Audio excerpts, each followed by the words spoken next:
what it is. Matter of fact, let me go get this motherfucker.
Frank G man.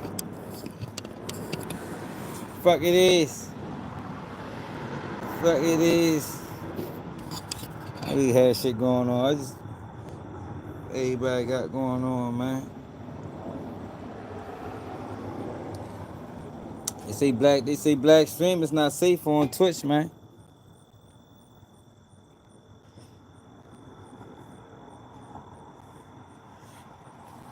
Who reported on that album? I would love Lord Dirk, man. Who reported on that?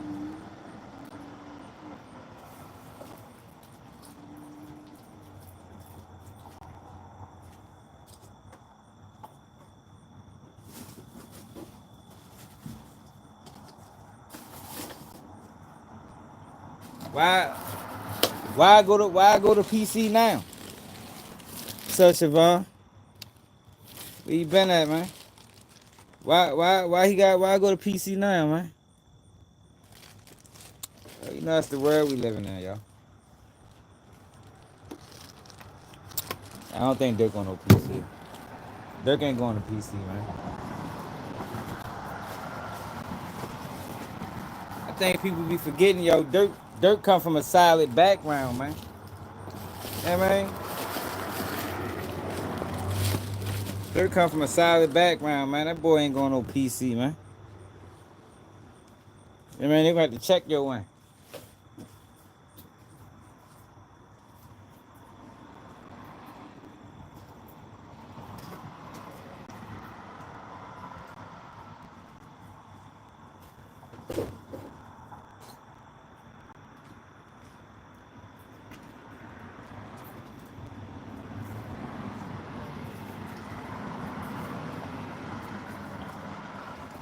Yeah, they gonna have to check Dirk, man. I don't know why everybody's so under slandering Dirk. I guess that's the thing to do. You running low on content? You don't got nothing to talk about? You can always go back to slandering Dirk.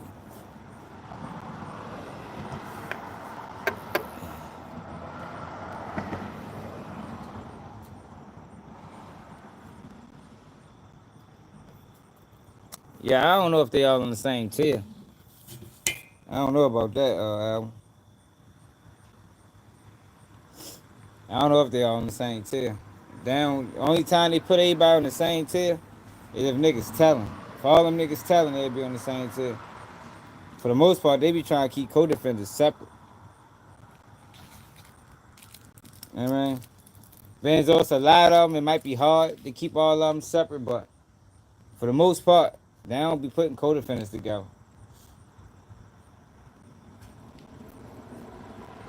You know, because they don't want you talking about the case. You know? They don't want you talking about the case. You might devise a plot. You know what I mean? You might come up with a motherfucking an alibi. You know, I don't want you to do that. That's niggas already telling.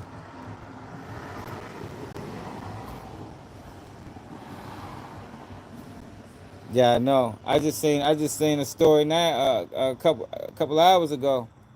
Well, not even a couple hours ago, recently, where they saying that T Grizzly grandmother. Yeah, I don't know why it's saying that, man. Yeah, look, there go the Twitch trolls. So that's what I came to talk about, because Kai Cenat just spoke about this, man. And I watched that Breakfast Club interview with the kid Neon, and they were just talking about how racist the Twitch is, how racist Kick is. Like, motherfuckers be spamming watermelon emojis and shit like that. So I wanted to talk about. Hold on.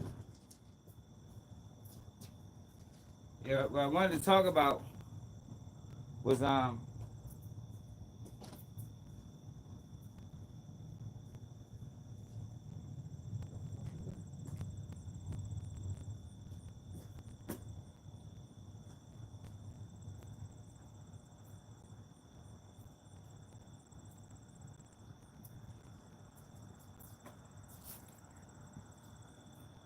so he did an interview with the Breakfast Club, the little kid Neon.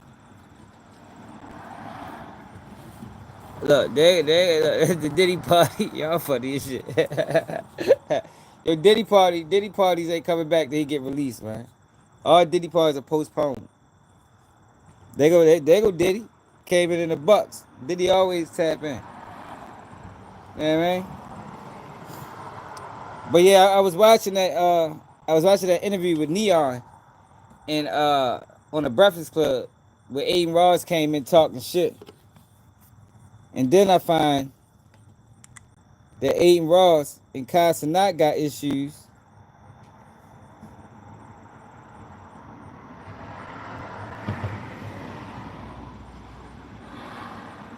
But what I was saying before that, I was talking about this shit. 600 Wu Tang is arrested in Detroit as a suspect in T Grizzly's Aunt JB murder. How the fuck did that happen? And why they connecting yo to dirt? Called me late at night, 4 a.m. drunk or off something, out his mind. I swear to God, if I'm lying, I'm flying. He calls me. He says, "Hey, bro, Adin having a birthday party. So you need to be here by tomorrow, bro. We'll send you a jet. We'll make sure everything, we'll send you a jet. We'll make sure you're good. We'll fly you out there, bro, if you can." He calls me at 4 a.m. He wants me to be there the evening of the next day. I tell him, I say, "Yo, Tav, I don't think I could be able to do it, but I'll let you know, bro. I'll let you know if I'll be able to do it, but most likely it's last minute. I don't think I'll be able to do it." He said, okay, just let me know, bro. We gonna have the jet. We gonna make sure the jet good for you. Then he gonna tell me, "I'm with Adin right now. He losing millions in his gambling shit. If he keep this up, I'm gonna go with the FaZe guys." Niggas talking about snakes. The closest ones will do the most to you, nigga. The nigga gonna say, if he keep this gambling shit up on I swear to God, on bro, nigga, what am I mother, bro? Cause we talk about the racist shit that be going on these streams. God, and I'm telling Adin all of this. I told him this when I got here, chat. I told him this already. I spoke to him, right? This is back in October. But let me tell you why I didn't tell him in October, though. What's up, Hector? He then forwards and says, "Yo, Kai, I just want to say, man, congrats on all the brand deals you're doing and all that, from Nike to McDonald's." Tav is a white man, by the way. He proceeds to say, "From Nike to McDonald's, but bro, keep it real, bro. Nigga, a chicken Big Mac, nigga? Nigga, a chicken Big Mac, nigga?" He on my phone calling me the N-word at 4 a.m. in the fucking morning. You supposed to be a nigga manager and you, what's up with you? The nigga on my phone, 4 a.m., calling me about a fucking McDonald's commercial saying, "Nigga, really a chicken Big Mac, nigga?"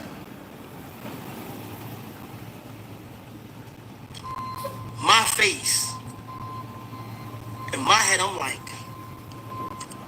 I should dead ass like start blacking on this nigga right now. But deep down inside of me, I'm like, I don't even want to give this nigga my energy, cause then nothing.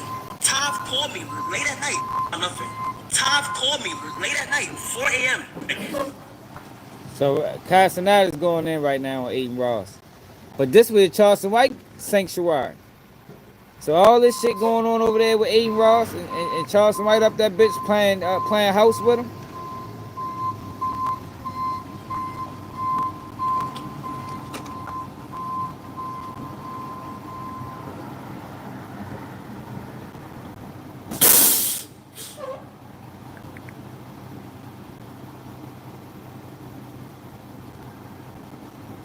So this Adin Ross going in on Kai. This toolkit?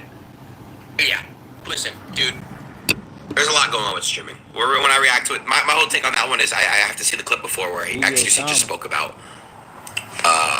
Yeah. Fucking hot out here, man. But that's just awful, man. I don't. Oh, yo, I don't know how you deal with that shit. I'm not gonna lie. I wouldn't be able to deal with that. I hate that. Hot. Yeah. I mean, dude, guys, there's a clip of literally. Kai doesn't even say anything. He scrolled right past it and shit. We had a conversation about that off stream. I mean, like, look, it obviously, like, it doesn't fucking look good, right? I mean, it really doesn't, but whatever. Like, whatever. I mean, it's not that serious to me. I really don't care. If people do or don't want to fuck with me online or whatever. It is what it is. At this point, I just don't give a fuck anymore, bro. That's why I'm trying to tell y'all. No, it's not about being folded. I'm genuinely telling you guys, I genuinely don't care. Like, I really, really don't even give a fuck. Like, whatever. It's just like, if people want to fuck with me online, they can. If they want to fuck with me offline, whatever, cool. But it's like, yeah, whatever, bro. I'm not gonna fake it anymore, bro. I'm not gonna fake being buddy with people that don't want to be fucking cool with me, and it's just that simple. It has nothing to do with anything except the simple fact that I have self-respect for myself. And, like, I know that, like, during dark times, I've been there for people, and if they don't want to be there for me during my dark or even good times, then fuck them. That's it. It's that simple, bro. Like, it's not rocket science. It's just life. It's just the reality of life. You know? And these clip pages can try to clip this to how it may seem or look or whatever. Especially when it come down to some Chicago shit. Album Beyond, that shit heavy. I want to see what Cenat said. All of this started from this, y'all. Whatever these boys got going on, it all started from that Breakfast Club interview with Neon. Now, I ain't familiar with none of these kids for real. Because they all young and they kids. Shit. But, bro, let's be real, bro. Your community don't fuck with me. Not only does your community not fuck with me, but the people around you don't fuck with me. You picking up what I'm putting down? So I say, Adin, on a real life tip, if you ever need something, I'm your brother. I told him that on early July. I forgot which one it was, but I told him that. This month, I said, bro, if you ever need something, I got your back online. I said, respectfully, in real life, I got you, bro. But when it comes to this content shit, I'm not in the mental state to be in front of your niggas. As soon as a nigga of color hop onto the stream, it's straight watermelon and gorillas, nigga. I watch Adin streams a lot. Adin, I watch your streams a lot, and I'm not gonna lie, you've got watermelons and gorillas, man. Them Charleston White be over there? Are they spamming watermelons and gorillas when Charleston White is on Twitch with Adin Ross? I'm sure they is. We get cloud ass nigga. Go over that bitch working with the motherfuckers and they spamming watermelons and gorillas in his face. Man, that shit crazy, man. That shit crazy. But this how it all started, y'all. So the Neon kid was on the Breakfast Club. It all started from this. We are looking for gamers who want to learn how to become video game testers, designers, or programmers. If any of these... Going sick. Talking controlling, exactly. And, you know, obviously that didn't really get me anywhere. Diddy in the building, y'all. It was just the thing. It wasn't just him. It was everyone. Like there was a lot of people. I just went out and I just said crazy shit because that's what I thought was funny at the time, and I was just like an immature little kid. I didn't really understand anything. But it worked for you at the time. People watching, they would. Yeah, I feel like that always like being toxic and like having the shock factor always works. But like at the I know. Is that what you're on? It also gets punched in the back of the head too. Say that sound. You know what's crazy? I've never been punched in the head. You walk around with security. That's because your ass be in the house. That's why. That's because you was in the house. Oh, back then, yeah. Your videos in New York, you heavy security'd up. Oh, yeah, for sure. Because, you know, I'd rather just be safe than sorry. This world's a very fucking smart. They can see the guy behind you, right? Oh, that's great. Exactly. That's great. I can't curse on here, right? Yes. Yeah, you can. Oh, I can't. Man, what the? Okay, all right, bet. Okay. So what happened? So more specifically, what happened with Sean Kai? What was it? So he said like something little, and I think it like at the time it pissed me off, and then. What did he say? Well, I don't really remember the exact details. This is years ago. I got short-term memory loss, but and then I said something back. What'd you say? I'm not gonna repeat it. I don't want to repeat it because it was messed up, and I would never say anything like that again. We know what he said. He said it about his mom. What? Yeah. Go ahead. Say what he said, Josh. He said that you would fuck his mom and that she's a fat Harriet Tubman bitch. Yeah. Jesus Christ. Yeah. So not only did you disrespect Kai's mother, you disrespected Harriet Tubman? Yeah, because like I said at the time, it wasn't really a thing where I just did whatever. What came to mind? Like I was just like the shock factor. Hey, Siobhan, we making freak offs great again, man. Hey, we making freak offs great again. Starting with Tisa Tells. We ain't forget about her. She got y'all. We ain't heard nothing back from her. She got to tomorrow, y'all. I'm gonna reach out to my sources tonight. See if Tisa Tells accepted or declined the offer for a freak off with Diddy. Like, I wasn't thinking. Obviously, now that I'm in the real world now, I'm going out and experiencing stuff. That's not something okay to say at all. How old were you at the time? I don't know. This was... Does anyone have that? How old was I? You're 20 now. You're So. 20. So This was... before COVID, during COVID. I think It was after COVID. after, yeah. Mm-hmm. I think after. It wasn't really like that long So ago. 2016. Well, no, I feel like I've speedrun life. This past like 2 years, I feel like I've lived like 5 to 10 years. Like I've ran through so much. Because before then, when I was at home, I was just I was so secluded. And I just didn't know much about anything at all. I was just like, go to So school. how did you know about Harriet Tubman? Well, I mean, I got the internet. Okay. What made you feel that comfortable?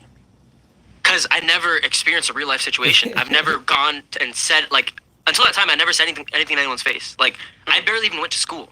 So it was just a thing where I was just like in my basement in a secluded area with the desktop set up there, just thinking, and I could say whatever without understanding the meaning of any of it. You can F somebody's mom and then using like Harriet Tubman as a slur. Well, it's not the right thing to do, obviously. So you were the person online that a lot of people on social media hate, right? Because you just troll people all day, and they wish to catch you in person. Yeah. So when did that change for you? Yeah. I feel like in my streaming career, I've had a lot of moments where it's just like mind, like I changed my mind, like especially like when I went to jail in Dubai for something streaming, like I went, like it was a real life situation. I was like, damn, like this stuff have consequences, like the stuff I do. So what did you go to jail for people that don't know? In Dubai, yeah. People thought I had like heated sheets and shit. It was not like that at all. It was really like, it was cool. It was a good experience, and I wouldn't like change that for anything. But it was. What did you go to jail? What did you stream? What got you in jail? It wasn't even bad. Like it wasn't that bad. I was just streaming in an area where like I wasn't really allowed to stream, but they gave me permission. So someone gave me permission they weren't supposed to, and then it was a whole thing at the airport. I got arrested. They put me in a transport vehicle. So your ass got set up, basically. Shit. I told you that you could, and you couldn't. Yeah. How long you in jail for? 2.5 days. So all this should start over. Let's right go. here. Have you publicly apologized to Kai? Yeah, like probably like 4 times, and I also DM'd him too. Have you publicly apologized to Kai's mother? Yes. Have you publicly apologized to Harriet Tubman and her family? No, but I probably should. That's my aunt. You too. Oh wow. I don't give a fuck. No. I don't know what to say to that. Yeah. But I just want to say, man. Sorry for disrespecting your aunt. Yes, I think, huh? Were you busy today? Yeah, I've been running since probably about maybe 1:30. How many calls you get? Shit, I don't know. I had a lot of long ones, probably like 5 or 6. What you did? I did 7. Not too far off. Yeah. My GPS was sending me to the wrong location all day. I said my GPS was sending me to the wrong location all day. Oh, I hate that. Yeah, that shit happened to be like 3-4 times a day. That shit would piss me Yeah, especially when it sent me to the north side or the south side. I had to go to the north side, and I was on the highway too. Yeah, At least it's easier on this truck, you know what I mean? yeah. I mean, it's friction brakes. I would be pissed in that motherfucker. That thing don't fucking. I squeezed that shit down a tight ass road now. Oh yeah. Right up on the hillside, it was like super tight. I just fucking. All right, man, enjoy your night. Yeah, man,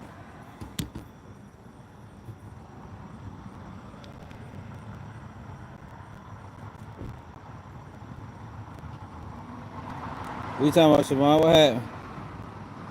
Now I don't think the Breakfast Club failed this interview. I think they brought him up here for for what they brought him up there for. You know what I mean? I think they brought him up there. I think they brought him up there to press him, man. That's what it sounded like. Now it was some parts of the interview and it was like y'all kind of taking it too far. But yo, he done did a lot of flawed shit, and it seems like based off of I don't know this kid. It's probably the most I heard about him today. Seems like he got a little bit of racism in him. You know what I mean? That's what it looks like. So I think that's what they was trying to highlight.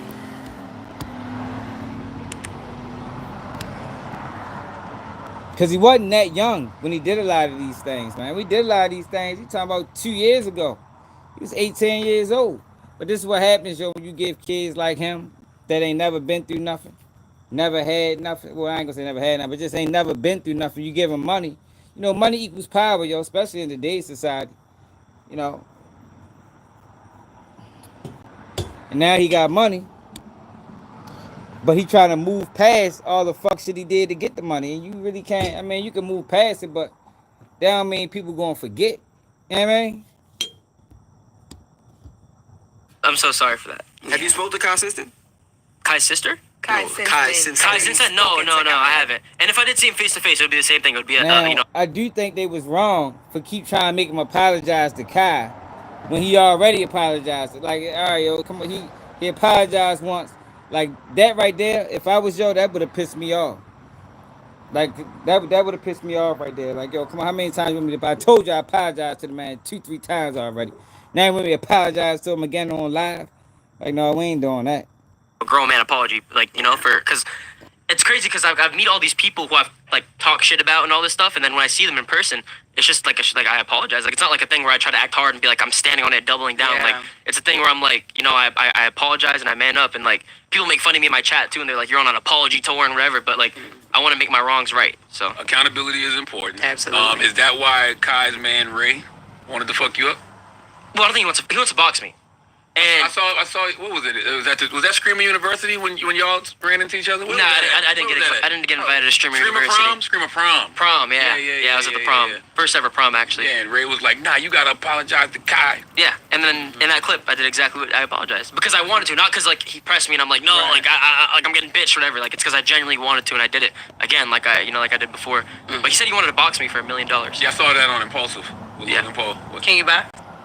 Can I box? Of course. Look at me. Oh yeah, we did. I'm looking. That's why I asked. That's why I said, can you? Okay. Yeah. So is that gonna go down? Are we gonna see that fight? Well, I actually could get an offer for more than that. I just like the thing about boxing is you have to be like locked in for months. So like I like my craft is streaming. I love this. Like I wouldn't give it up for the world. So like you have to like give it up for some time and lock in like early mornings, like training camp. So You it's can like show us that on the screen.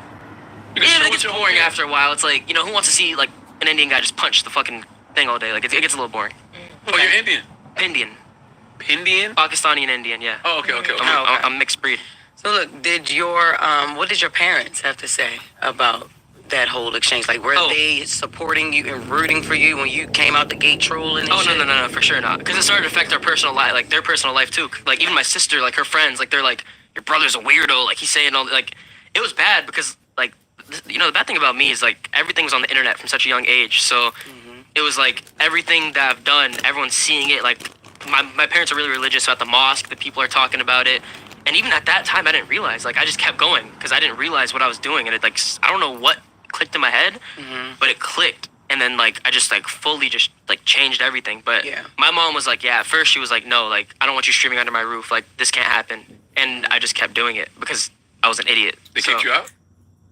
Before Married America, Amy was struggling financially as a single parent. She worked as a truck operator. I was an idiot. Oh, you know she's still lying. You know she's still lying. She's probably lying right now. Where the fuck she at? I'm pretty sure she lying somewhere. Yeah. No, they didn't. No, my parents, they love me so much. They would never kick me out. But it was just like, no one like thought I could do this as a job, and like just the things I was doing was just so like vulgar and just like too far to where like it wasn't respectable in our community. So How did you feel like Allah felt? not good.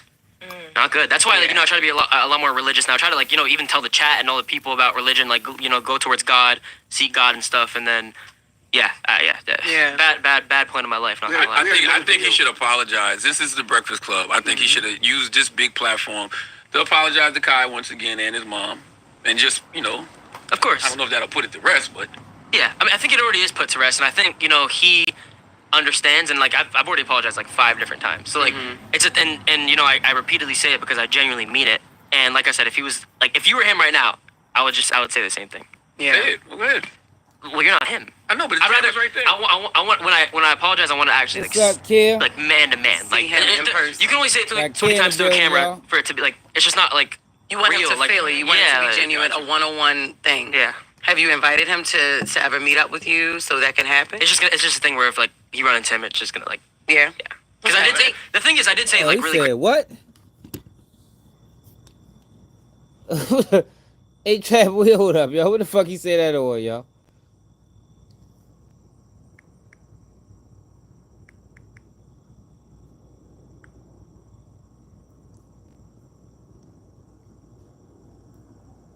What do you say that on, man? Obama, what it takes to raise black boys. How the fuck he know? He ain't got no black boys. Was it this shit right here? Hey, Trapper, was this it? Was this it? This it right here? I wanted to keep this conversation going so that I can tell you about it. Oh, Lord.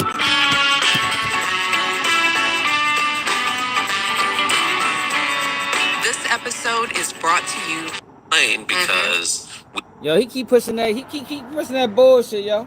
That's why, yo, all them conspiracy theories swirling around Michelle, man. Some shit ain't right with you, man. Obama is the one that spearheaded the motherfucking what's it called movement. He pushed that shit, man. That's all he did. You know what I mean? So y'all already get me blocked again. God damn it, Trapper. You always gotta come in hot. They already get me shadow bad. We was having a good life. Talk about something that don't even matter. Here come Trapper covered in the bucks. Yo, Obama said, hey, yo, Obama said, yo, did. Oh, man, here we go. If the live cut off, y'all know why, man. I've been doing this for a little bit. I know now. it's always a little dicey when somebody's got to travel, yeah. And you know I'm traveling in these streets like a regular person, so I gotta be. Let me put that in the title real quick.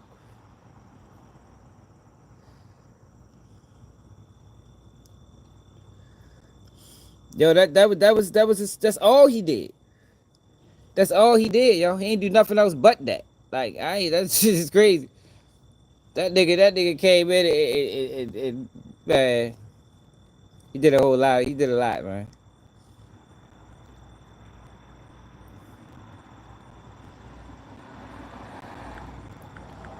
Hold up.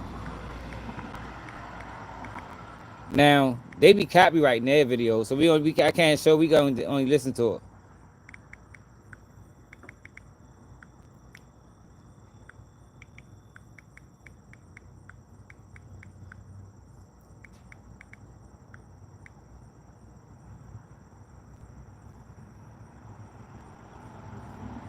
Hold on.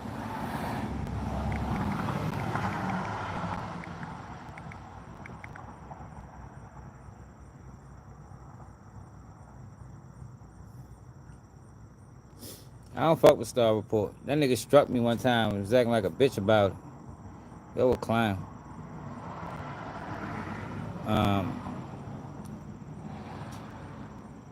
Fuck I was ready to say.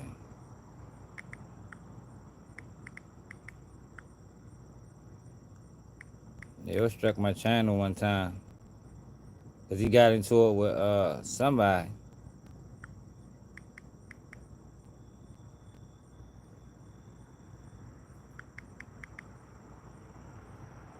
I think Jaguar Wright was on there. Jaguar Wright was on there, and he got into it with her, and I did a reaction to it, and that nigga struck my fucking page.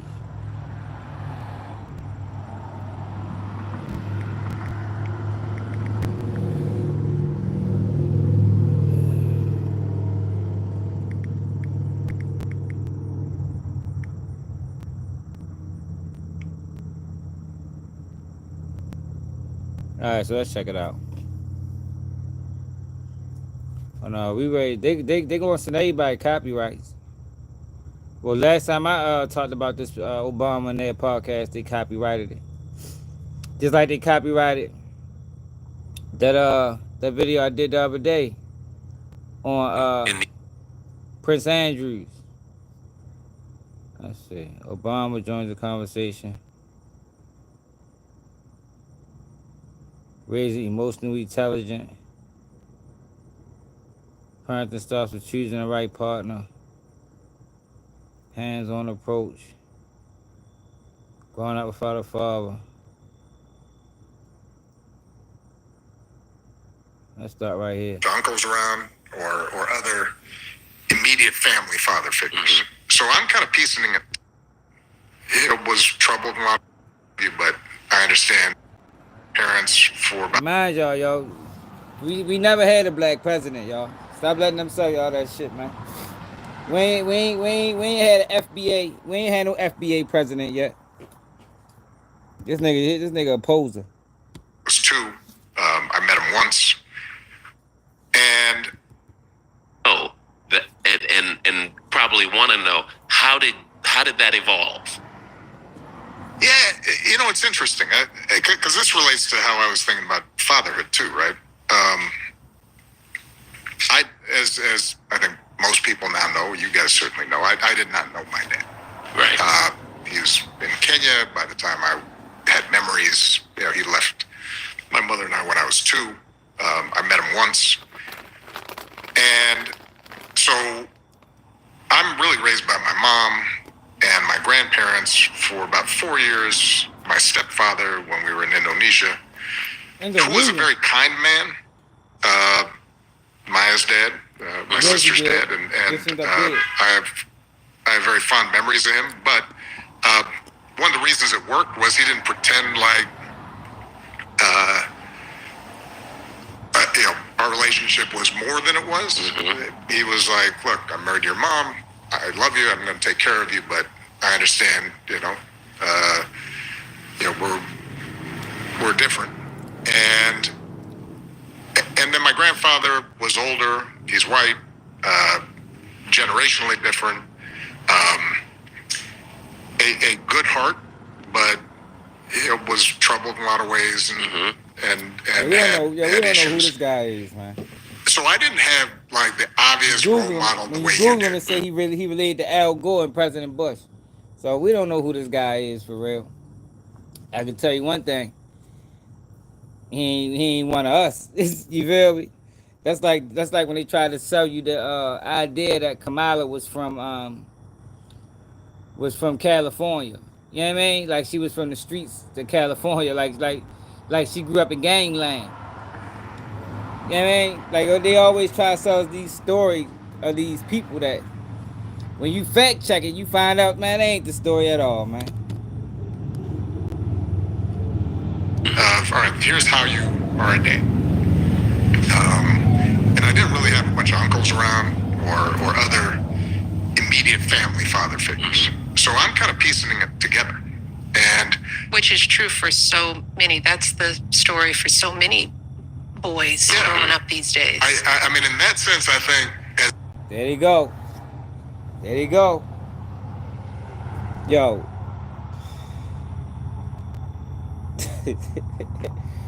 Yeah, these motherfuckers crazy, man. Try and relate. Yeah, I mean, that's how Umar Johnson try and relate. You know, I'll go through the same thing, you know, that any guy go through with his kids, mother, and da. Like, nigga, stop trying. You can't relate, nigga. You ain't fucked up out here, man. These niggas out here fucked up out here can't get their kids, nigga. You got money, you just don't want to see your child, nigga. Bluffing ass, nigga. Unusual as my background was, that part of it isn't that unusual, right? It was kind of typical. And I think a couple of things happened. Now, I was loved, and that's a starting point, right? The people who were around me cared about me, and I never felt an absence of that.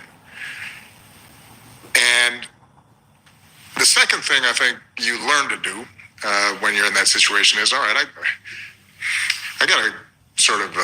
yeah, we still need to get kids. I have to adopt role models. I got to piece them together and get a sense of, all right, what does it mean to be a man? Now, later on, as I got older, you'd start recognizing that some of the ideas about manhood that were being given to us back in the 70s and the 80s, not all of them were great, right? Can I ask you both to talk about what? Yo, who told them? Yo, they don't need no podcast. Yo, we do not need no Michelle Obama podcast. Like, this shit need to be canceled. Kick it off of YouTube. Yo, we need to write YouTube. Yo, tell them we need this shit. This is detrimental to the community. We need it off air immediately. So what Obama? What he one of them toxic masculinity type niggas? Hey, yo, if you're bad, I bet I ain't ever hear you say that about no toxic masculinity, man. Cause that's what it's saying. Like he edging toward. These niggas is crazy, man. Man, we on his ass, man. Hey, kid, what's his cash app? I'm ready to send him a request right now. I need kid money back. What's that nigga cash app? We ready to send his ass a request. Hold up, y'all. We need to send Umar Johnson the cash app request. Yo, who got that nigga cash app, man?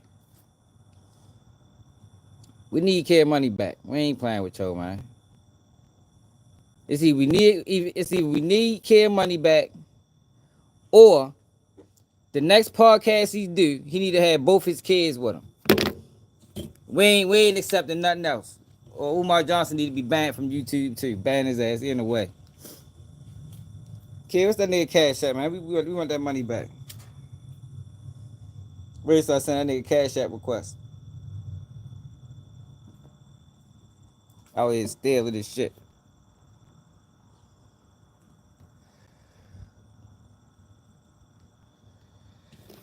Yeah, but this nigga, yeah, we don't need no Michelle Obama and Barack Obama podcast, y'all. Like, we don't need it. We don't need it. No. We don't need it. This tonight is one of that's part of the controlling the narrative agenda. You know what I mean? But let's see what he say. Hey kid, what's his cash app is? We need that money back. What manhood meant for you. You know, what it meant for you when you were little boys coming up, what you thought it was, and what you then came to understand it to actually be? Well, I don't remember maybe when I was a really young child, other than the idea that guys were strong, they didn't whine, they were tough. Ain't nothing wrong with that. They that. were expected to go to work. They worked and provide. Is this guy gay? Is he gay too? Let me know, y'all. This guy like men. Right here. This one. I'm willing to bet he do.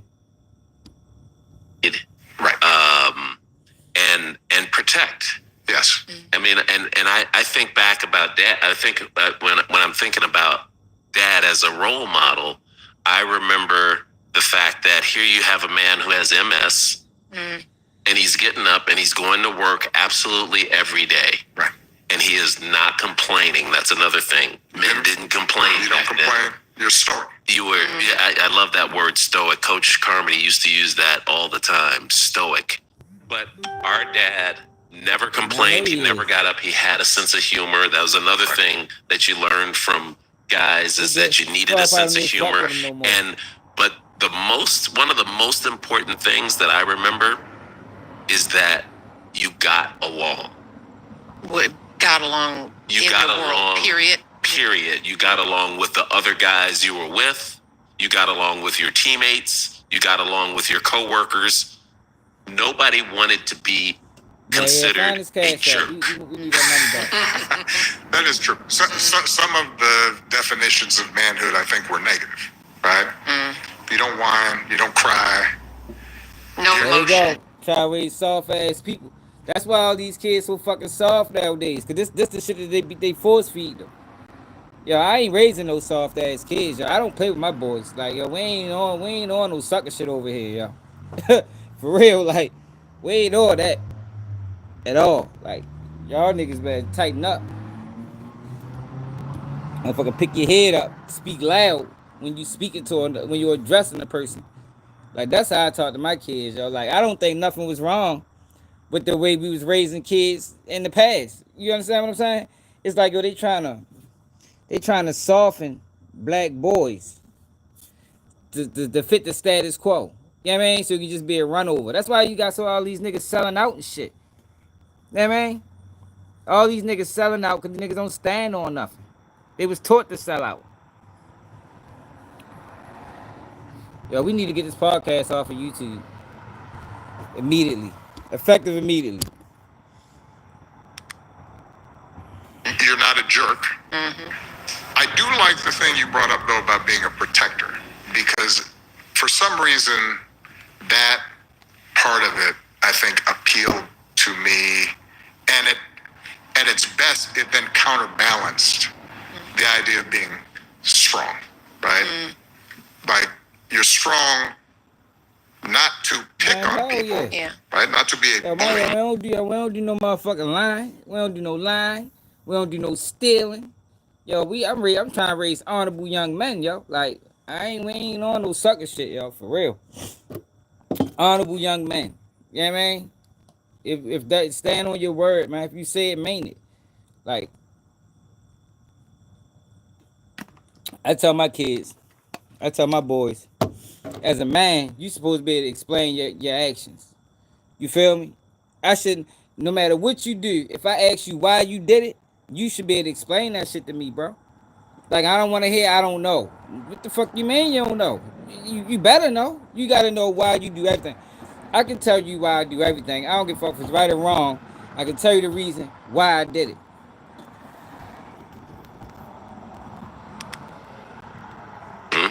We're not to dominate others. Instead, it's strength in order to protect. Right? And for me, a lot of being a man was being self-sufficient. Right? The idea of I can handle myself and make my way through the world. And I tell this story. You've heard this story, and sometimes people kind of freak out. Fairly early on, because I was freak out over because I was living in Indonesia. I'd fly from Hawaii to Indonesia on my own if I was visiting my grandparents, even at the age of 8. Oh yeah, we gotta get kid money back. FDMG school. You say something 250?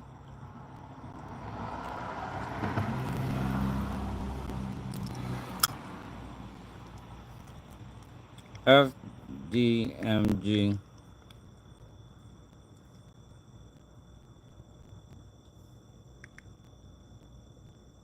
Oh, here you go.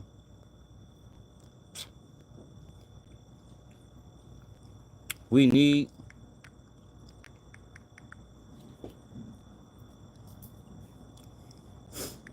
care money back for the school.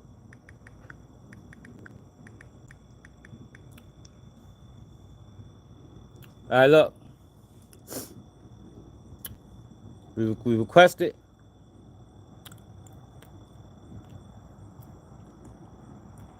Request.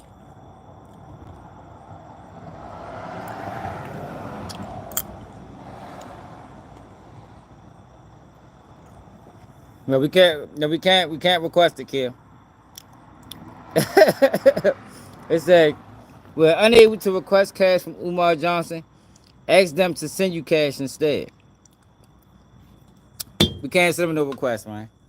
A lot of people, a lot of people probably, he probably get a whole bunch of requests.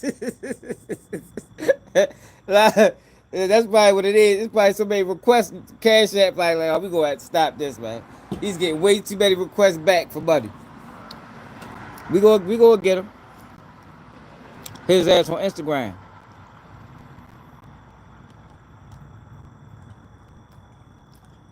We gonna get with him, kid. Don't even worry about it. We gonna get that money back. Yeah, and it was cool because stewardess was there. She'd grab you and put you in the seat and give you a little. If it was Pan Am, you know, they'd have a little flight pin, flight pin, and give you soda pop, and so I felt very grown up. I didn't mind.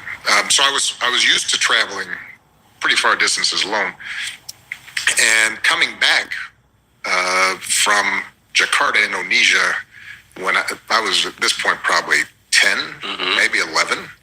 My mother, who was working there and was about to go. Indonesia, India, but he the first black president. Man, get the fuck out of here, man. That's why he ain't do nothing for black people. That man ain't got no connection to black America, man. At all. Other than the fact that he live here. That's it. This nigga been everywhere all across the motherfucking globe. Into the field. Dropped me off. I had my little suitcase, and she gave me a hug, love you, babe, and then took off. And she was about to actually leave the city. Didn't walk him to the gate. Just at the airport. We were there. Yeah. And come to find out, she'd forgotten to give me my passport. Oh, wow. So, and I didn't really kind of find this out until I'm about to go through customs. And so I'm problem solving a little bit here, and I'm thinking, okay, now Jakarta's a city of like 8 million people. Right. It's not a small airport. No, this is like being in New York or something, being in LaGuardia. And there's no cell phones. And there are no cell phones back then and whatnot. So I'm thinking, okay, I think she had to stop by her office first before she left town. I asked the steward to leave the bag with him. Good, man. I go. Umar Johnson said, Umar Johnson. Obama said that black kids need a gay. What did he say? Black kids need a gay what?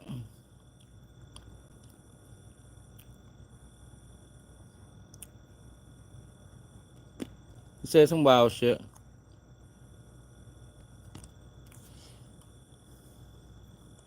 Need a gay man in their life for guidance. We try and find it.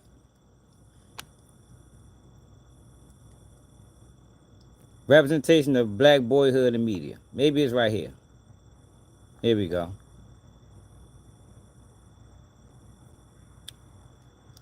We see a good example in it in one of my favorite shows on Netflix that has become the topic of conversation amongst a lot of people, particularly in black homes, is this series Forever, which is a beautiful story of young love in a black neighborhood, and it is not traumatic, and bad things don't happen. It's just regular kids. It's just regular kids that reflects all of our lives in real ways. And I know you watched some of that, and Barack, you are well aware of it. But the show has created a lot of conversation in terms of how do you raise emotionally intelligent boys, and what we get. And what we get wrong. Not just among boys, but kids in general.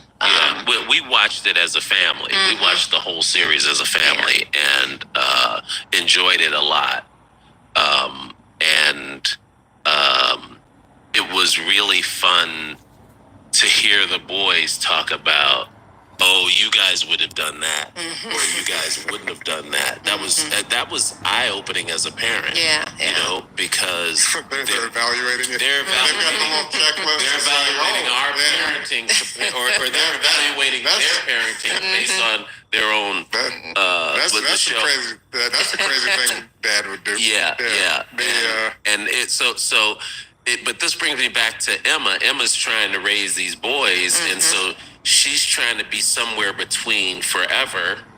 And then the other show that people are talking about, Adolescence, which I haven't watched yet, which it gets into sort of the misogyny that young boys are exposed to, and the online, you know, the manosphere. They're getting their parenting. They're getting their online. parenting. They're getting their notions of manhood from extreme extremists. Yeah, extremists. Well, let me ask you this. Yeah. Because let's go back to the original question. All right, Emma's trying to figure out how to raise boys. I think we did a pretty good job of raising our girls, but I've said often. But you never raised boys. Like, yo, you ain't raised boys, bro. Like, yo, how is he? Yo, they shouldn't be. Yo, this conversation is out of line. The whole conversation of raising boys is out of line because Obama ain't never raised boys. The man got 2 girls, man, that we don't even know the historical context behind it. You know what I mean? That I think I would have had more difficulty raising a son. I agree.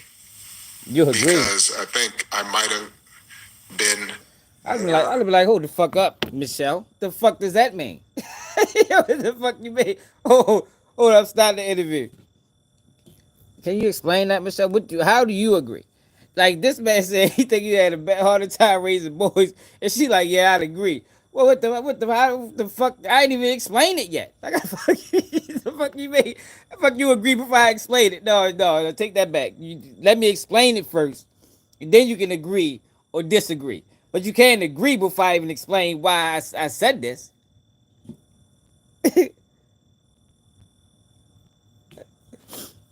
This probably it right here. He probably coming up on it. Judgmental, harder, and I would have tried to. I like to think I would have been more self-aware enough to combat that. But I just think father-son relationships, for me particularly, if I don't have a dad around to show it to me, might have been more difficult. So, talk about, Craig, just how you thought about it. Was it just you took what your dad had done and you said, I'm going to do this. I'm going to try the same thing. Were there things did it change over time? It was a little bit of everything, but with both what you're both saying. No, he got kids. Initially, I thought, okay, I'm going to take what I learned from Dad, all the things that I thought were positive, and then the couple of things that I thought were negative, I was going to try and repurpose. Right. What were some of the positives? Well, it's just kind of the stuff that I named before. The willingness to get up and go to work every day. Taking me with him to see what it was like to have male relationships, either at work, at the barbershop. He didn't go to the gym, but in places where men hung out. Right. The record store, we would go to the record store every now and then, and he'd have a bunch of friends there. That sounds like an old I know the record idea, store. going to the record store. Oh, it's come back. It's come back. Oh, it has it? Okay, good. It's retro. But those were some of the positive things. How to walk with mom when you're walking down the street. Always walk on the street side. And holding the door and opening the door for her, allowing her to go in. It was just things like that. And then I'd have to really work at thinking of something negative that Dad did. But well, what about?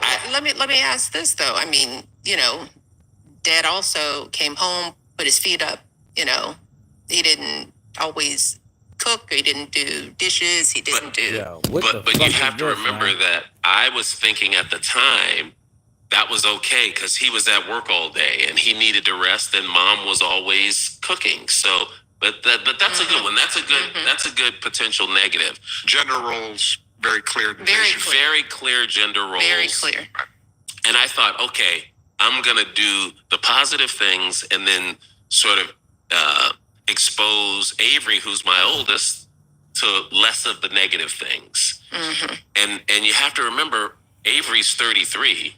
So he didn't have to worry. We didn't have to worry about social media. Mm-hmm. There was very little internet stuff. You know, we really focused on how to behave out in public as a guy, or I should say, how to get along, how to treat girls, how to have conversations. But with Austin and Aaron, it's more of how do you deal with social media. Yeah. And which was in Forever, the whole premise of the show. What are you supposed to say when you do that? Spoiler alert. Was a video that got leaked.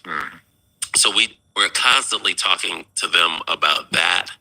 And now I have even more things to draw from because I raised Avery, and there were some things that I was like, I wish I hadn't done that. I could have done. That's why relationships fucked up, y'all. Relationships fucked up because we stepping on each other's toes. I mean, we stepping on each other's toes. Don't nobody know their role. I mean, nobody willing to take the back seat. Everybody want to be the leader. That's why I said fucked up. No matter what the role is, you know what I mean? No matter what the role is, you got to play that bitch. Play your position. Don't nobody want to play their position no more, man. Everybody want to be all over the place. They want you to do the same thing they do. But if I do the same thing you do, then something going to get left out. You focus on what you need to focus on. I focus on what I need to focus on. Bring this shit together. Make it work. But that's not what's going on now. Everybody want to be all over the place, man. I could have done that better, whether it was sort of teaching them how to drink. I mean, if you don't know how to, you could end up in a bad situation.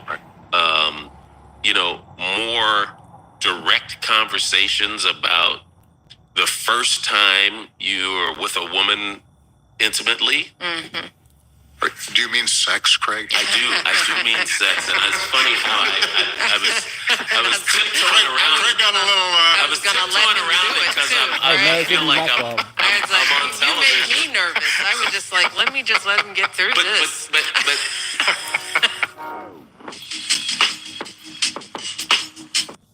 let me find the part how we felt something out.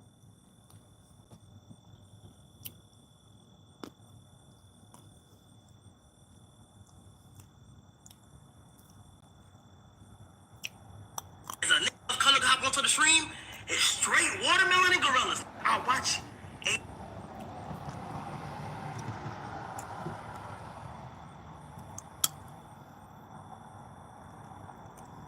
That's one of the things that I think a lot of times boys need is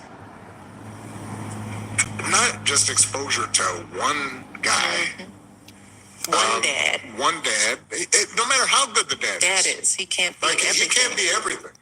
And then that boy may need somebody to give the boy some perspective on the dad. Yeah, right? yeah. One of the most valuable things I learned as a guy was I had a gay professor in college. Jesus Christ. At a time when openly gay folks still weren't out of line. What, he Who touched him or became one something? of my favorite professors and was a great guy and would call me out when I started saying stuff that was ignorant. That nigga was in a relationship with his professor, y'all.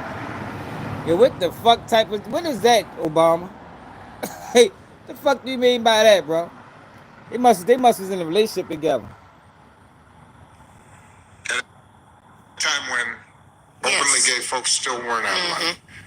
Who became one of my favorite professors and was a great guy and would call me out when I started saying stuff that was ignorant. You need that to show empathy and kindness. And by the way, you need that person in your friend group so that if you then have a boy who's gay or non-binary or what have you, they have somebody that they can go, okay, I'm not alone in this. Yeah. Yo, what the fuck is this? Hey, y'all done bust out laughing. Like, Mario, you ain't no way you serious, bro. Yo, what is he talking about? Yo, why they, yo, what, yo, listen to him again, y'all. That's one of the things that I He think always a is. lot of times boys need is not just exposure to one guy. One dad. No matter how good the dad is. He can't be Like, everything. he can't be everything. And then that boy may need somebody to give the boy some perspective on the dad. Yeah, right? yeah. One of the most valuable things I learned as a guy In 2025, we just found out, yo, you need multiple fathers, man. Your father wasn't good enough, yo. For those who had fathers that was around, yo, they could have did better, man. You actually needed two. You know what I mean? One father ain't enough no more, y'all. Shit, maybe three. You know what I mean? Fuck it. The whole starting five, yo. We need 5 fathers out this bitch to raise these kids, yo. These kids running amok. That way you getting different perspectives. You know what I mean? If one of them is gay, that's a plus. Preferably, you want to find at least one gay father. Yeah, you need at least one gay father, y'all, to raise these boys. That way they that way they multifaceted. You understand what I'm saying? They get the manly aspect, you know. Then they get the the little girly shit with the other father, and that's how you raise productive young men in society, yo. 2025. Obama just told us that. I had a gay professor in college at a time when openly gay folks still weren't out loud, who became one of my favorite professors and was a great guy and would call me out when I started saying stuff that was ignorant.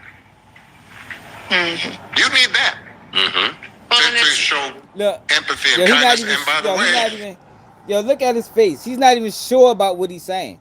Like, the nigga is just talking, yo. Look at his face, yo. That's one of the things that I think a lot of times boys need is not just exposure to one guy. One dad. No matter how good the dad is. He can't be everything. He can't be everything.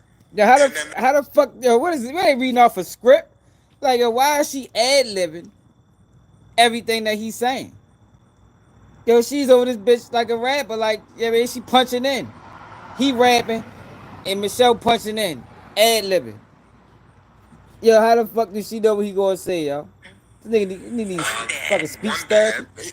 No matter how good the dad is. He can't be everything. He can't be everything. And then that boy may need somebody to give the boy some perspective on the dad. Yeah, right? yeah. One of the most valuable things I learned as a guy was I had a gay professor That's what's up, in college. At a time when openly gay folks still weren't out loud. Who became one of my favorite professors and was a great guy and would call me out when I started saying stuff that was ignorant. You need that to show empathy and kindness. And by the way, you need that person in your friend group so that if you then have a boy who's gay or non-binary or what have you, they have somebody that they can go, okay, I'm not alone in this. Yo, everybody gotta go get a gay best friend, yo. Fuck it. It's not how the females got gay best friends. Us as black men. You heard it here, keep your G news first. Us as black men, shit, not even black, just men in general. Everybody need a gay best friend. Make the world a better place. Everybody, yo, by the end of next week, yo, we all need to find a gay best friend, yo. That's what Obama said, man. Help him raise it. She can help you raise your child. You know what I mean? Send your kids with him for the summer. Him and his boyfriend. That is crazy, y'all. Yo, we living in a fucked up society, man.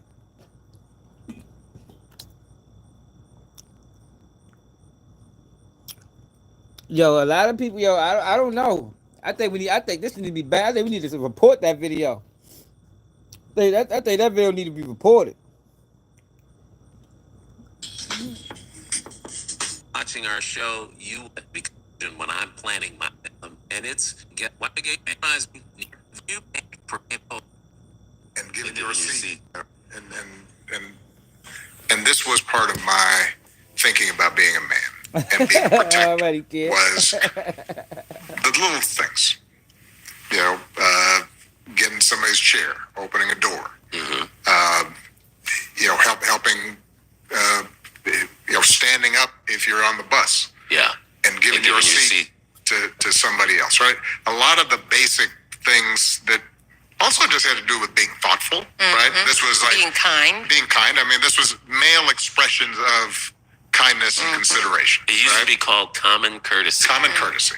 Can I ask, because as you guys are talking about these characteristics and traits, again, a lot of it is how to behave, the external part of you. But I think what I hear that gets missed, and it was missed in you guys growing up in definitions of manhood, was the internal self. Yes. Right? Because all the stoicism is external. Manners, common courtesy, it's all external. Protecting, it's all outward. It's like, how do you appear? I don't want you to get arrested, so you have to behave in a certain way. I want you to be polite because I want you to be safe, right?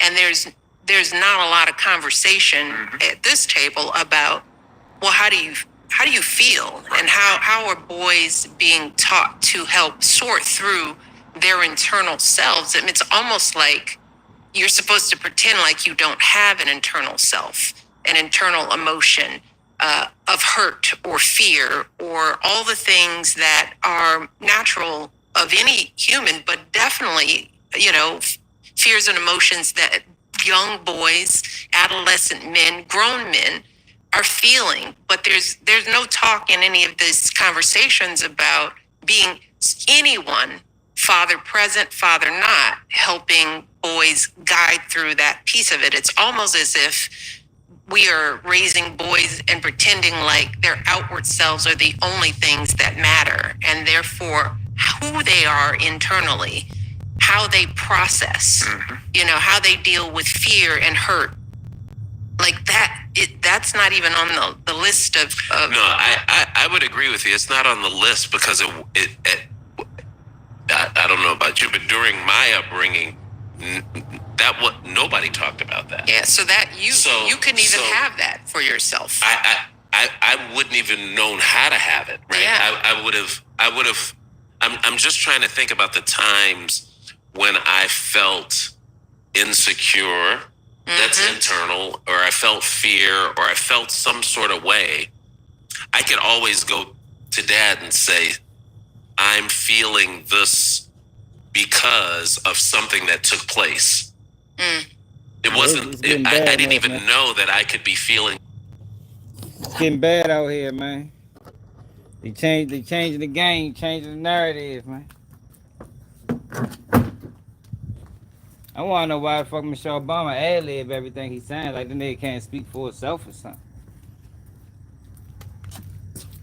I don't trust the Obamas, y'all. I ain't gonna lie. I don't trust them. I think they flawed. It's a goddamn shame. Even after his presidency, he's still pushing that line. He's still pushing that same line. Him and her. We ain't heard from him in years. Then they come back to YouTube. Then they come to YouTube pushing the shit again. Yeah, I don't have no problem against nobody. You understand what I'm saying? Yo, but I despise, I hate what they're doing to our children and how they forcing that shit on our children like that, man. And you can tell that it's effective because, yo, my stepdaughter, when she was in middle school, it was gay kids in middle school. Yeah, I don't remember. And when I was in middle school, it might have been one openly gay child. You know what I mean? Now you go to some of these middle schools and high schools and shit, man. It might, man, this shit crazy, yo. It's crazy what they doing with the kids, man. And this the part that people don't understand. And this is the part I be trying to get people to understand. That shit is not benefiting black people. It's not benefiting black people, man.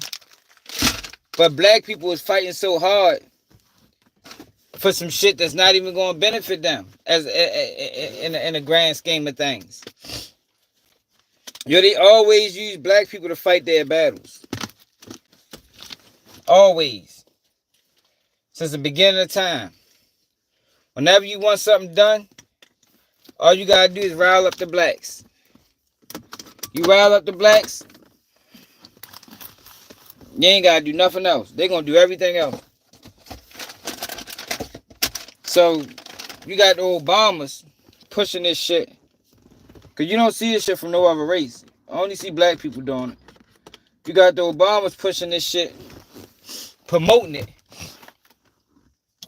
And black people ain't even gonna be the black gays ain't even gonna be the beneficiary. Yeah, you ain't start saying that. No offense, you ain't start saying that shit to high school. You ain't start saying that shit to high school. And then a lot of them that was like that, especially the girls. A lot of them that was like that in high school, once they got out of school, they got kids and everything. That shit was just like a phase or something. But now they pushing that shit hard. You know what I mean? Going in motherfucking, pushing that shit overtime. So let's see, let's finish it out. That's a male friendship.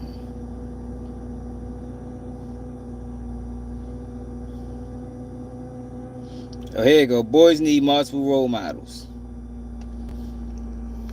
Know that colon cancer can be treatable. Touch your bitch ass. That average. Where the fuck did he even come from? Let's check him out first. Oh, that's not even his part. What is it? What is he, the moderator? Do not or family. This episode of NBA is notable yet again as a coach. Even everyone. Like the original question of why do we love our sons and raise our daughters? And I think that's something we're sort of talking through among mothers, because sadly many mothers are parenting alone, which is a huge problem. I think Scott Galloway, there are other researchers out there who say that one of the challenges that boys face is that there just aren't enough men in their lives. You know, the men.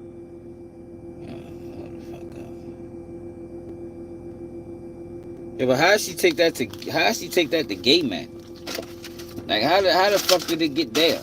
I mean, how did it get from not being enough men in their lives to now no, not just any man. They need more gay men in their lives. I don't understand that. Where the fuck my shit at? Hold on, y'all.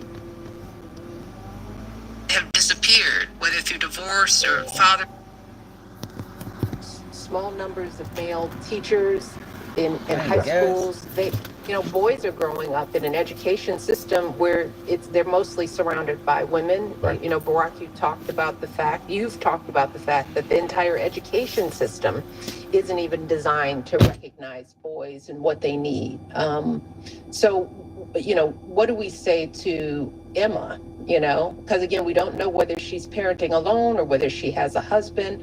But I do think that mothers struggle to figure out what do their sons need. And so they wind up operating out of their own fears and their own instincts, which is to love unconditionally. I think mom was like this. She raised me to be tough because I think she knew what it was like to be a woman. In her mind, she knew what she was preparing me for.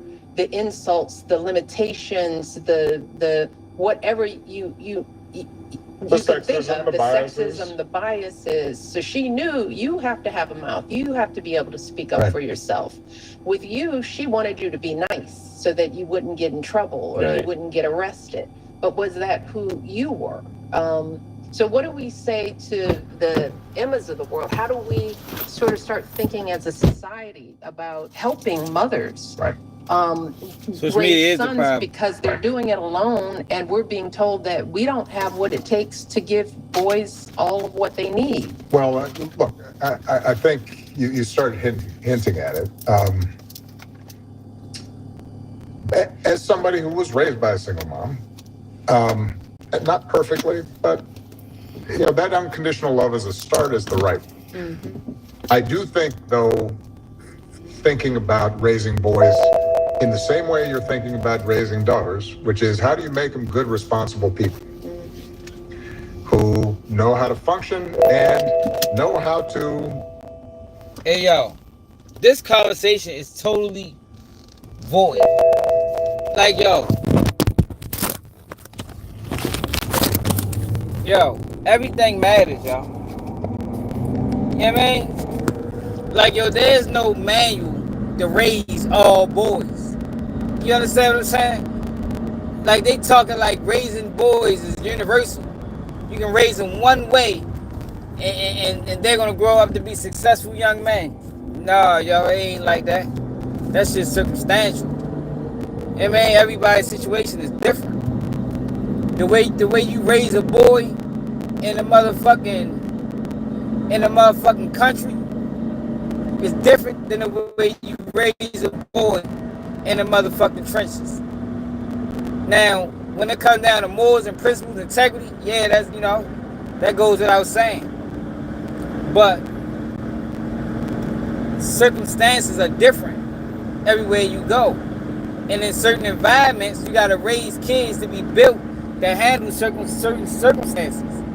So this conversation that they having on raising boys is void. It's subjective. You know what I mean? It's not universal, yo. You can't just be like, oh, this is how you raise boys and da-da-da-da-da-da-da. Man, get these niggas off the internet. I'm sick of them. I'm sick of them already. It's only the second time I ever bumped into their page, and I'm already sick of them. I can just imagine what else they doing on the average day that don't come across my motherfucking desk.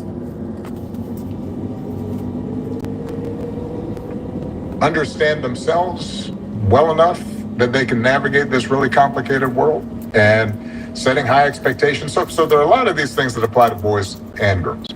I do think that there are some particular issues with boys that as a society we're not addressing.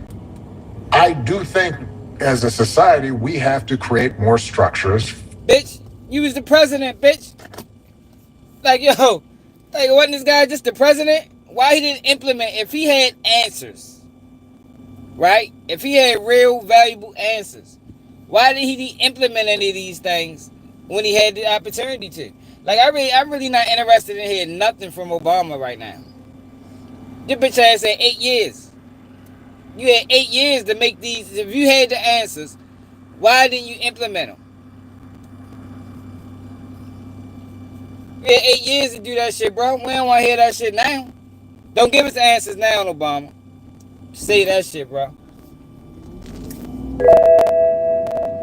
You don't need no answers from Obama right now. Should have said that shit when he could make the changes. Now he just spectate. For boys and men to have guidance, rituals, frameworks, encouragement, to be able to meet a wide range of role models so that whatever their inclinations, they can see a path to success that isn't just sports or money. Making a lot of money, and so that's on all of us together. What I would say to Emma would be, in your community, even if you have a wonderful male partner who's in the house, I think it still would be good to find assets in the community, people in the community, friends in your community, places of worship, community organizations, what have you. There they go with that bullshit, man. There they go trying to force church on niggas. The black church, I talked about it before, the black church ain't what it used to be, man. Ain't what it used to be. We probably got fucking 75 churches in Baltimore City. Probably more than that, probably 175.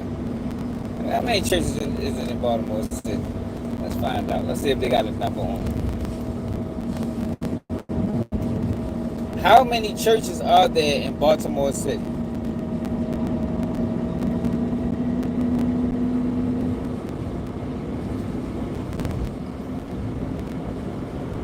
There are 3,626 religious organizations and churches in the greater Baltimore metro area. 3,000 fucking churches. Yo, we good on the church, man. With 3,000 churches all getting tithes and offerings. Places of worship. Man, Baltimore should be motherfucking Beverly Hills, nigga. Keep trying to force motherfuckers to the church so they can suck your money up. Church ain't nothing but a vacuum cleaner for the community. And not the one that clean up trash, the one that clean up money. That's all the fuck the church do, for real. And you don't gotta go to church to be saved, man. You ain't gotta go to church to know God, man. This nigga's talking nonsense. Now Obama got the answers. Whole time he had 8 years to prove that you had the answers. Now he got the answers. Man, get the fuck out of here, bro. Oh, ass nigga. I don't respect these people, man. I don't respect Obama because Obama, I don't know who he is for real. I think he a creative player, to be honest. Community. People in the community. Friends in your community.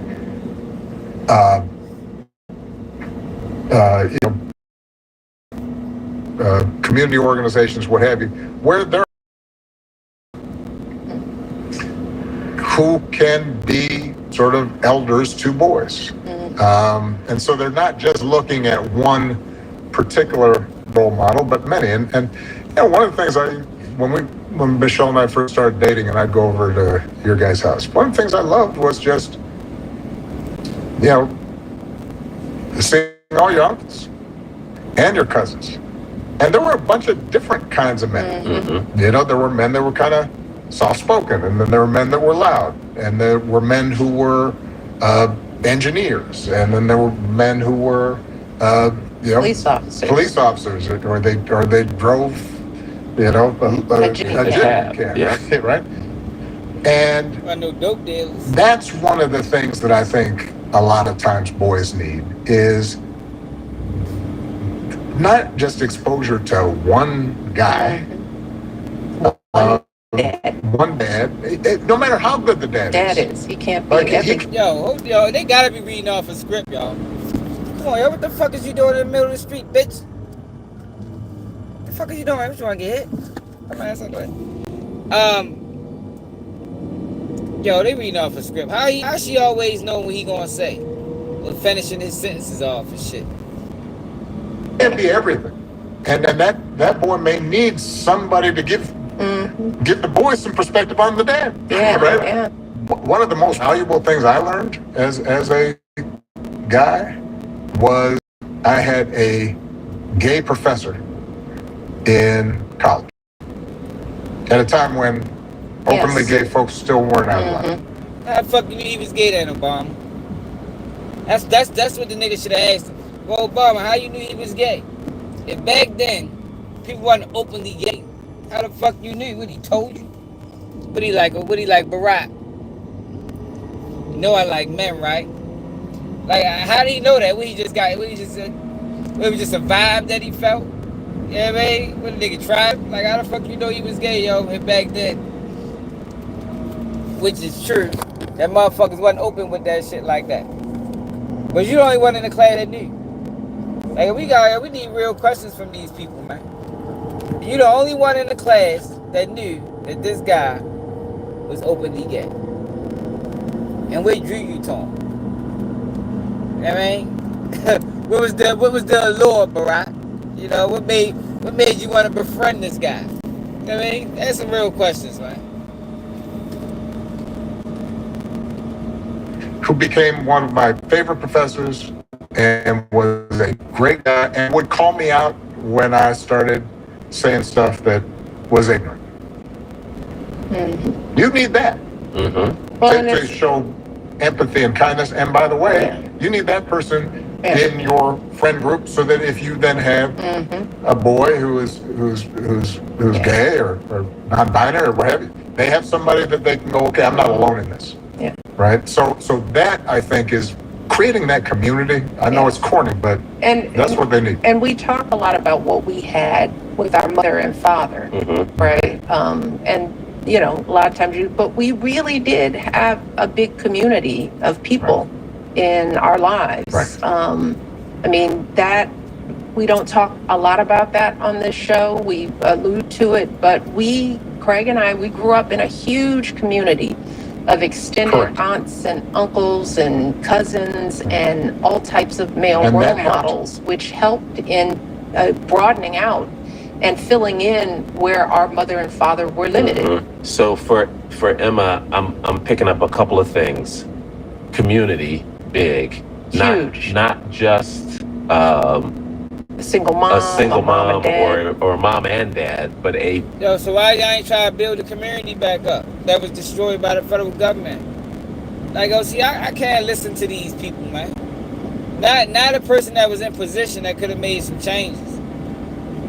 The federal government destroyed the community, Obama. If you knew community was important, bitch, why you ain't do nothing in 8 years to try to build this shit back up then? I don't want to listen to that nigga no more.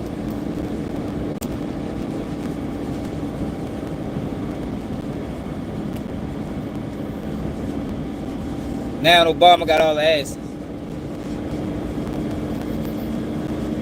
That nigga had no answers when he was in office. Ain't shit changed. Crime was through the roof.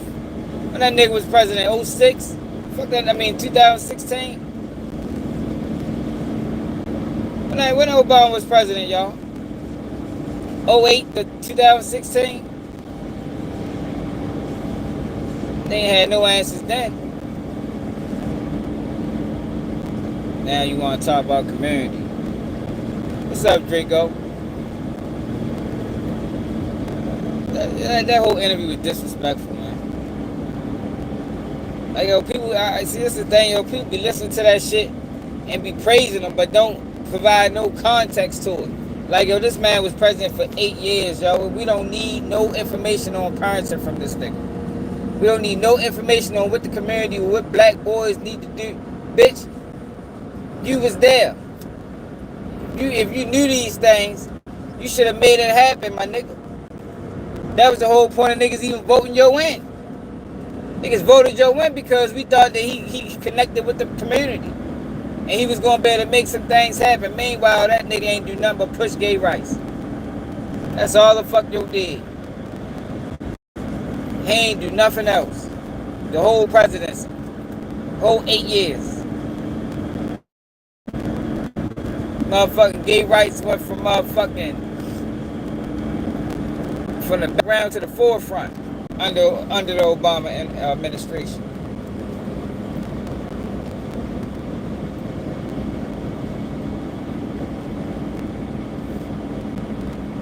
That was that interview. I feel disrespected. Umar Johnson, we can't get the money back from Umar. That pissed me off. We gotta try to get the money back from Umar Johnson, man. He owe up. Ray put his ass in the title. Umar Johnson, we want our money back. We need our money back from Umar, yo. Anybody that donated money from Umar, man, hit me on Instagram. We try and get that shit back. We ready to start a campaign.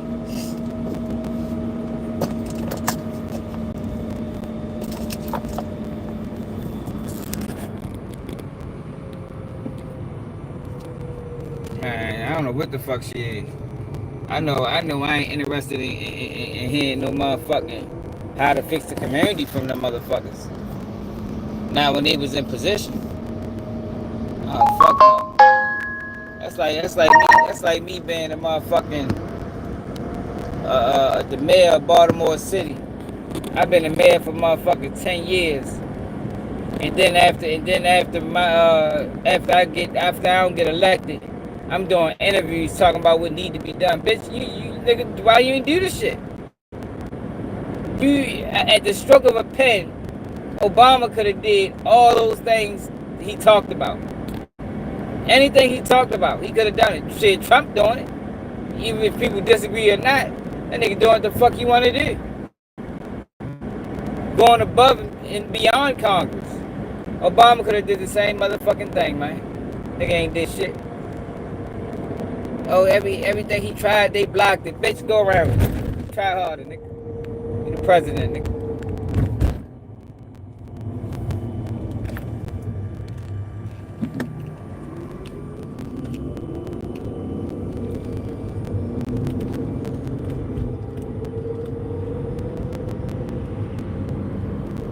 Nah, that nigga crazy.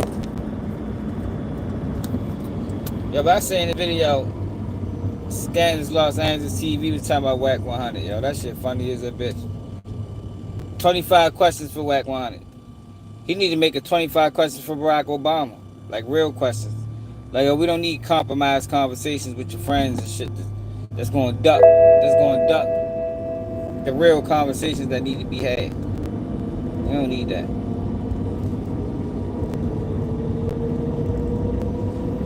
No. Get ready for... No.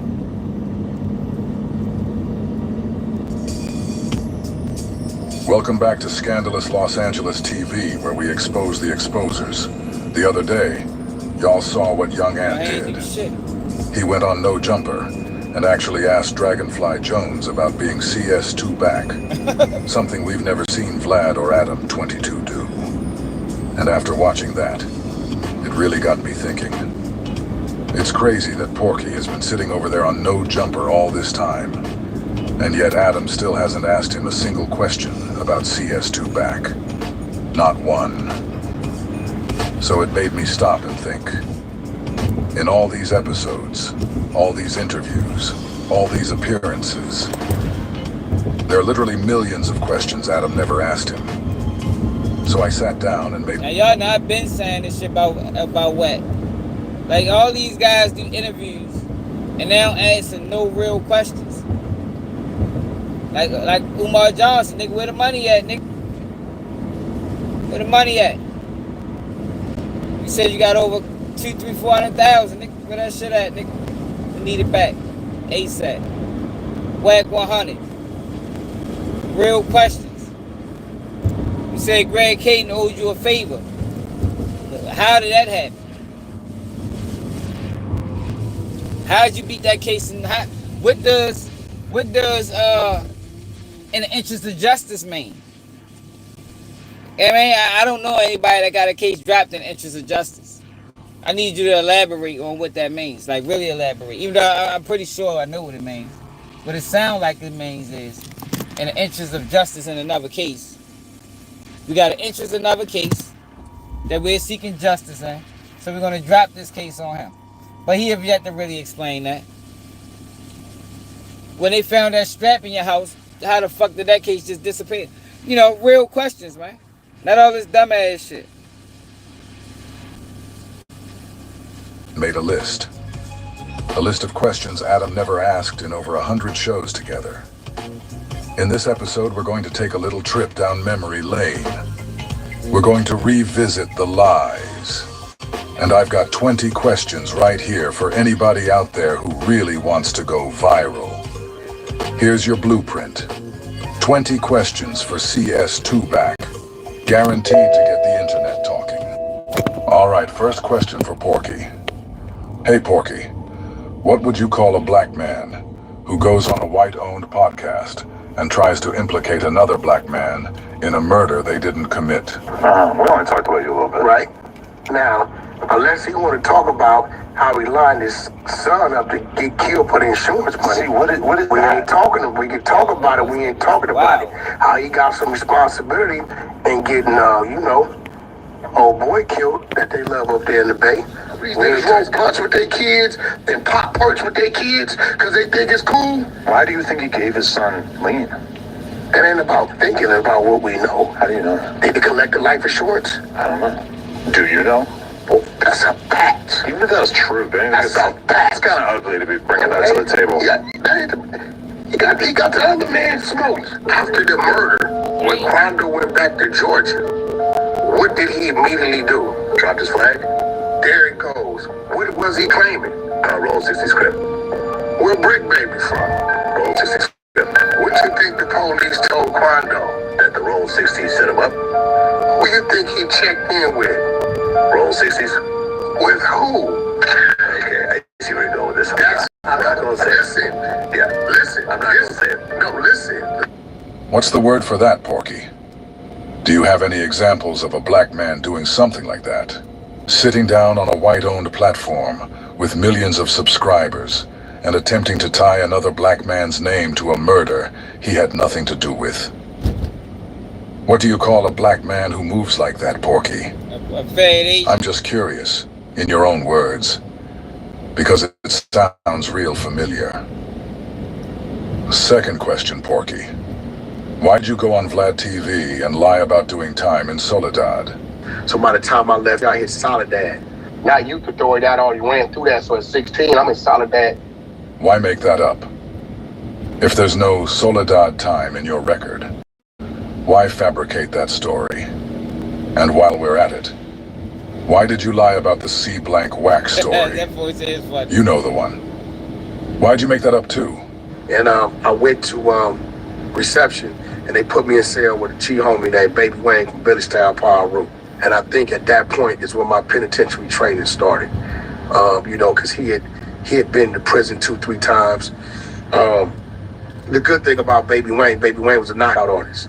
And when you were a young Power Room in the cell with a G homie, you're gonna fight at least 3-4 times a week just because. That's all right, 1090 Jake. Hey, oh, let me find out Wack 100 was getting treated like 1090 Jake in the joint. Getting blood in his mouth and shit.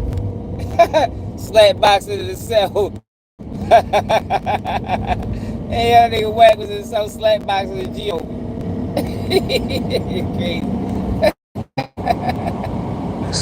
So, you know, he kind of got me stronger with my push-up game, my physical game, and he made me squab with him every day, almost. So by the time I left there, I hit Soledad. Yo, the man said he made him squab with him every day almost. Every day? God damn. It's like he was trying to test the waters on Wack. You heard me? They said he made him squab with him every day. Like, yo, these niggas in their stories are diabolical, man. And Soledad was really, that was the birth. That was the birth of CK Wack. Was that just another case of you trying to build up your fake rep? Next question. If you're not CS2 back, then why have you spent the last 2 years telling so many lies about him? I'm on the way home. Why did you lie and say the paperwork said he was a low-level drug dealer? Now listen, if you read the paper, you read the work, the work said, whoever this dude is, he's a low-level drug dealer, and he's in fear that his family members in the main streets will be hurt. Where did you get that from? Because it's not in the paperwork. Also, why did you lie and say the paperwork said that CS2 back was in fear for him and his family's life in the main streets, when the paperwork doesn't say that either? It also doesn't say that CS2 back was from Main Street. Why have you gone out of your way to make people believe that lie? And more importantly, why did you lie and say the Deuce added the name back to the paperwork? He's winning credit, some fake work, and add some back shit. You don't see that, you's a bozo. I'm done talking about this shit. He's winning credit, some fake work, and add some back shit. You don't see that, you's a bozo. I'm done talking about this shit. You told us to go ask Mark Stevens and Stutterbox if you were CS2 back. Why did Mark Stevens tell us that you were CS2? And do you, in that paperwork, do you see your conversation with, Cass Jones in the transcript? That was the initiating when they started recording. Right. And how did they refer to Cash. In the paperwork they put him as Back. BACK. Why did Stutterbox tell us I'm from Baltimore, Cali. Make sure you subscribe to the channel, Cali.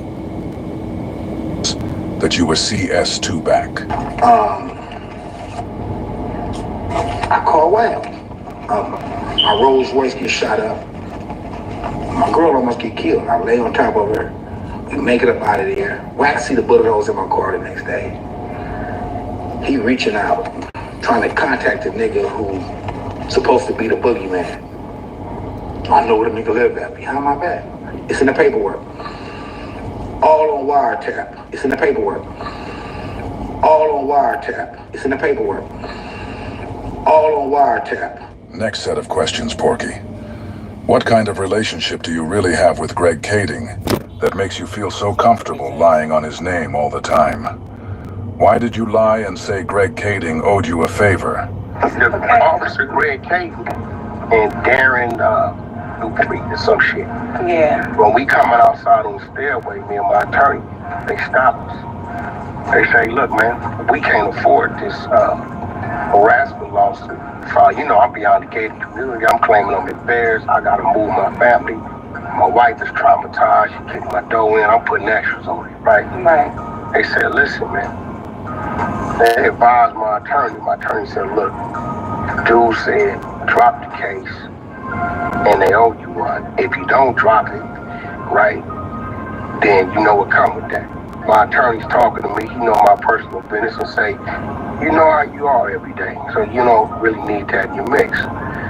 So I said, well, listen, I don't need no motherfuckers hemming me up every day. We figured out as we figured out. I'll leave it like that. Because when Greg Kading was asked about it, he said you were lying. Okay, all of that is absolute bullshit, except for the fact that we met him at his lawyer's office. We sat down, we said, here's the deal, man. You know, we've had this case against you. We came up empty-handed. You know, sorry that you got caught in the middle of this. Somebody put your name out there. We didn't know any better, so we followed. You know, we gave fucking Stutterbox the benefit of the doubt. Here we are.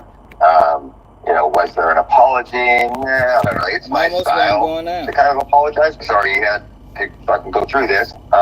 But nonetheless, it is what it is. The idea of suing us, fucking bullshit. Us having an agreement like we owe you one, bullshit. And while we're here, why did Greg Kading say you were lying when you claimed you freed Shaquille O'Neal and the 7 Main Street Crips? Right. I call my man Money. I'm talking about all the lies that Wack 100 told over the years. Nigga done told a lot of lies. All to cover up the fact that he working with law enforcement. And how he do all these interviews, but nobody ask him the real questions. Like, these are real questions that people want to know. What's your connection to Greg Kading, man? How are y'all friends? This is a man that you said put you under investigation, put cuffs on you. Now that's your friend? How the fuck does that happen? And how the fuck did he owe you a favor? Like, I don't have no police favors, man. I ain't got no get out of jail free cards, no none of that. But Wack 100 does. And he's yet to explain it. Money Mark. Alright? Money Mark is Shaquille's right hand man. It's been sparking. I say, yo, Mark, check it out. Call my attorney. Tell my attorney I said put you online with that federal officer. Have your attorney call that federal officer to the stand. Well, first tell him to call Box to the stand. You want him to do one thing and one thing only. Ask Box if he's a federal informant, documented. Everybody from LA is in the courtroom, he's gonna lie. Trust me, I know he was gonna lie.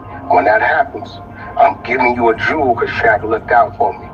Right? I don't need this favor, so I'm passing it to you.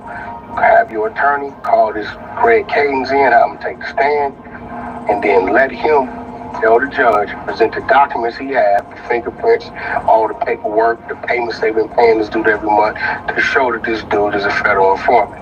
At that point in time, Box has perjured himself on the stand, whatever allegations against Shaq and anybody else tied to the case, they gotta kick it out.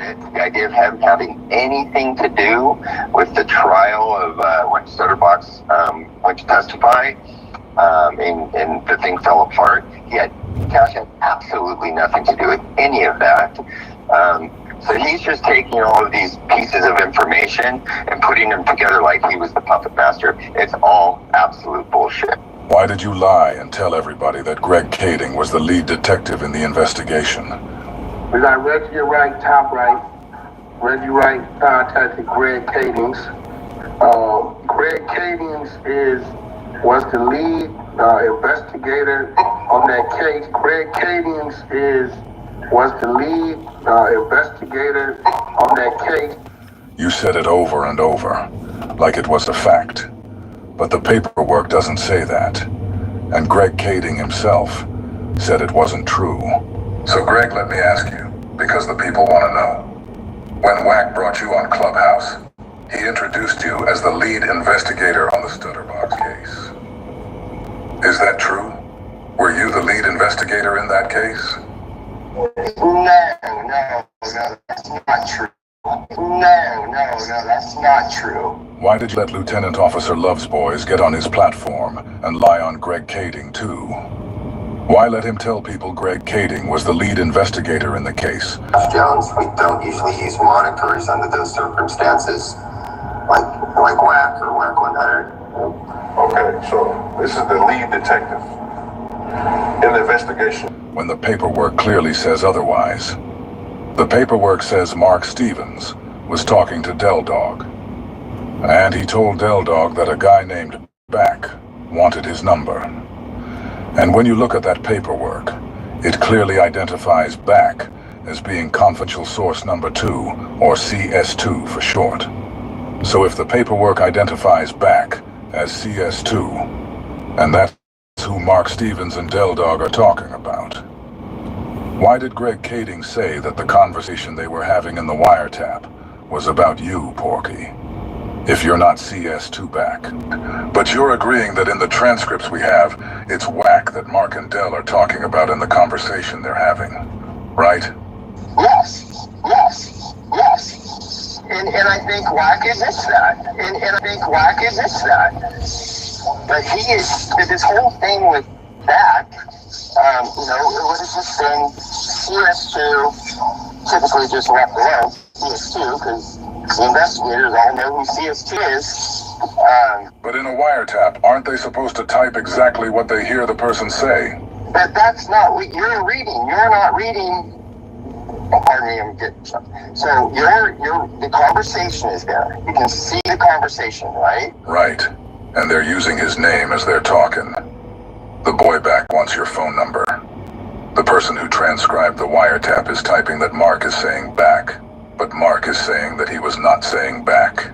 He was saying Wack. And you already agreed that these guys are talking about Wack right here. But it's just using the name Back until the last paragraph. In the last paragraph, Mark Stevens actually says the Wack boy. Okay, so he's talking about Wack. Another round of questions for you, Porky. Why did you spend so much time lying on Spider?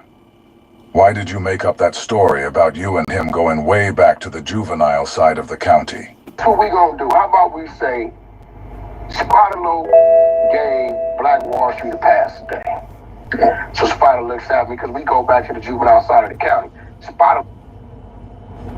This nigga's a Y'all just heard him on the internet saying I never been to jail. I didn't even know this much of a lie was I didn't know he said that.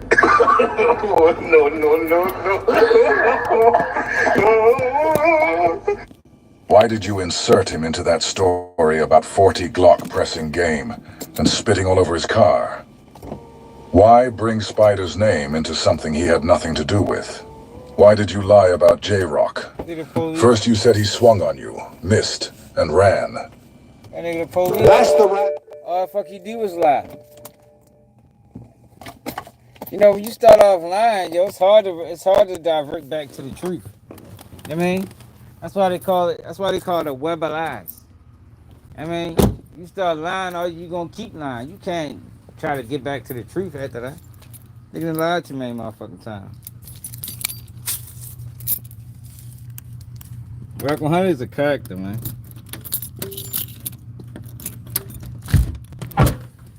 He's a character.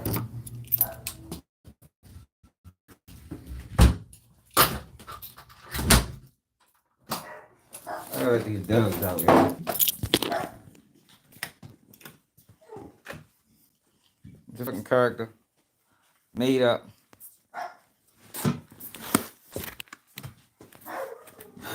Goodness.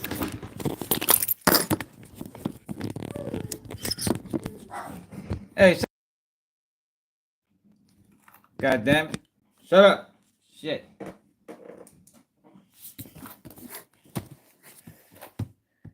Hold up, man.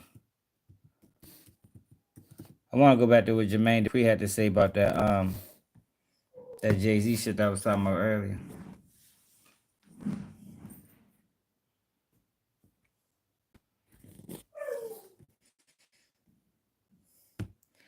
Hey, Johnny Appleseed, where you been at, man? I ain't seen you in a minute.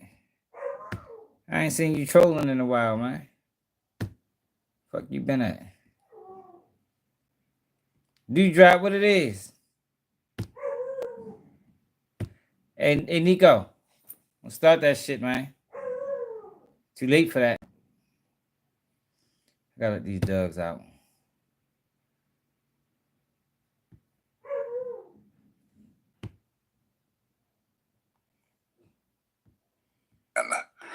You guys had a relationship. This is what J-Rock was to me.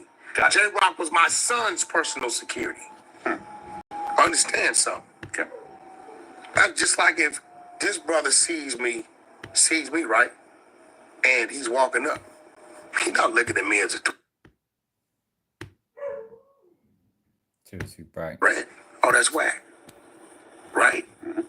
So, my first time taking J-Rock in the 60s, Big U sons didn't want to do something to him. But we was in the alley on 42nd. I had to stop it. Right? We was on our way to Vegas to do a show or whatever, right? So, Nipsey used to call me about J-Rock. Hey, yo, Wack, man, did you have these experiences with J-Rock? Because he knew he worked when we was in Miami. J-Rock was with us the whole 30 days, right? I'm like, he don't mean nothing by it. Sometimes he'll slack up, whatever. It's cool, right? So as I'm walking up, and we running a little late. We run a little late that day, I believe, right? We run a little late, and we trying to get to the trailer because we got to get to the other side of Rolling Loud. So when I go to turn the corner, I believe Blueface goofing off doing something else. So the homies that's usually behind me on the side of me, they not there and I don't know it, right? So I'm going to turn the corner. I feel something swing at me. I feel it. I take another step and thought about it and I turn. And when I turned, I said, nigga, did you just try to fire on me? And he took off running. But then you sat in front of Jason Lee and bragged about getting punched in the mouth by him. That's really all that was. But did he hit you and run? No, he hit me and ran. He got a good one in. Really? And it kind of like glad he did. Because I always ask myself, because, I get off first. This is what I'm saying. Like, I get off first. I'm fine, so yeah. So, but dude, 300 pounds. So I always question, like, could you handle one of them? You know what I'm saying? So it was kind of like a bad night, but a good night. But I'm like, shit, I ate that. But I've seen ate that. But I've seen ate that. But I've seen. How many of 40 Glock's Instagram pages did you personally have removed because of those allegations involving the 16-year-old girl he was pressing on you about? And while we're here, why did you lie and say that Marion Knight would be out of jail in 90 days? And you were gonna help get him out. Scared to Suge. I just talked to Suge. Suge just gave me his life rights to do his movie. Stay tuned. Yeah, Wack got the life rights. TMZ, whoever y'all looking, Wack got the life rights to do Suge Knight's movie as of 48 hours ago. We just talked for the first time. Me and the homie got settled our differences. You know what I'm saying? We was mad at each other. I got the life rights. Suge Knight, let me tell it, he'll be home in the next 90 days. I'm going to prepare his bail, all that. Life rights is coming. The rise and fall of death row. When I'm scared of my homeboy for, what you talking about? Why did you say that publicly when you knew it wasn't true? Here's another question for you, Porky. If you already know that Diamond Blue is in prison serving a life sentence, why would you go on Chuck's podcast and shout to the whole world that he murdered another woman when you knew that wasn't true? Lying under a fake name, How did you originally get into it? He lined that girl up and had her killed. He got that girl. Hold on, Wack. I want to hear this though. Hey, ask that nigga why he got that lady killed in a penitentiary picture lined up. This nigga is an informant. He always want to talk about a nigga getting killed and all this shit. This nigga's an informant. Why are you so in love with placing false murder raps on people? And here's the last question for this video. Because trust me, we're doing another one after this. You told everybody you were Loose Cannon's handler. I'm Loose handler. You made sure to let the world know that. We all see where Loose is at today. But since you were so comfortable telling us who you're in charge of, are you just as comfortable telling us who's in charge of you?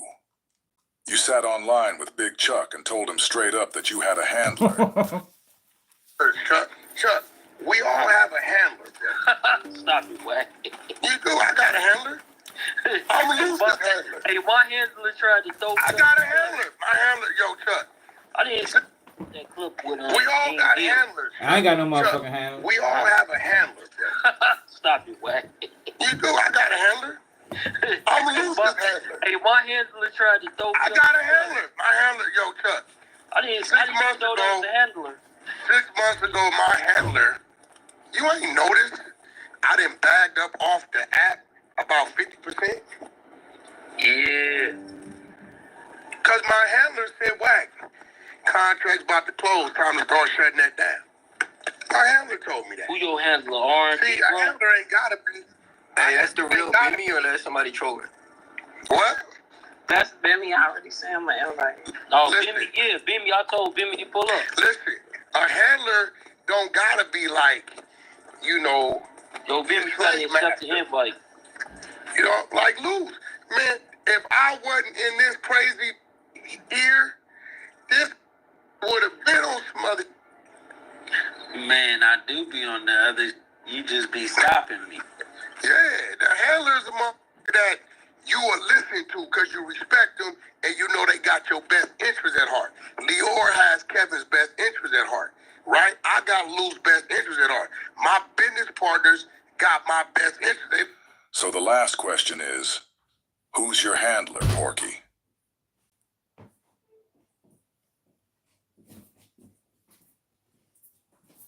Yo, I think all those are valid questions, man.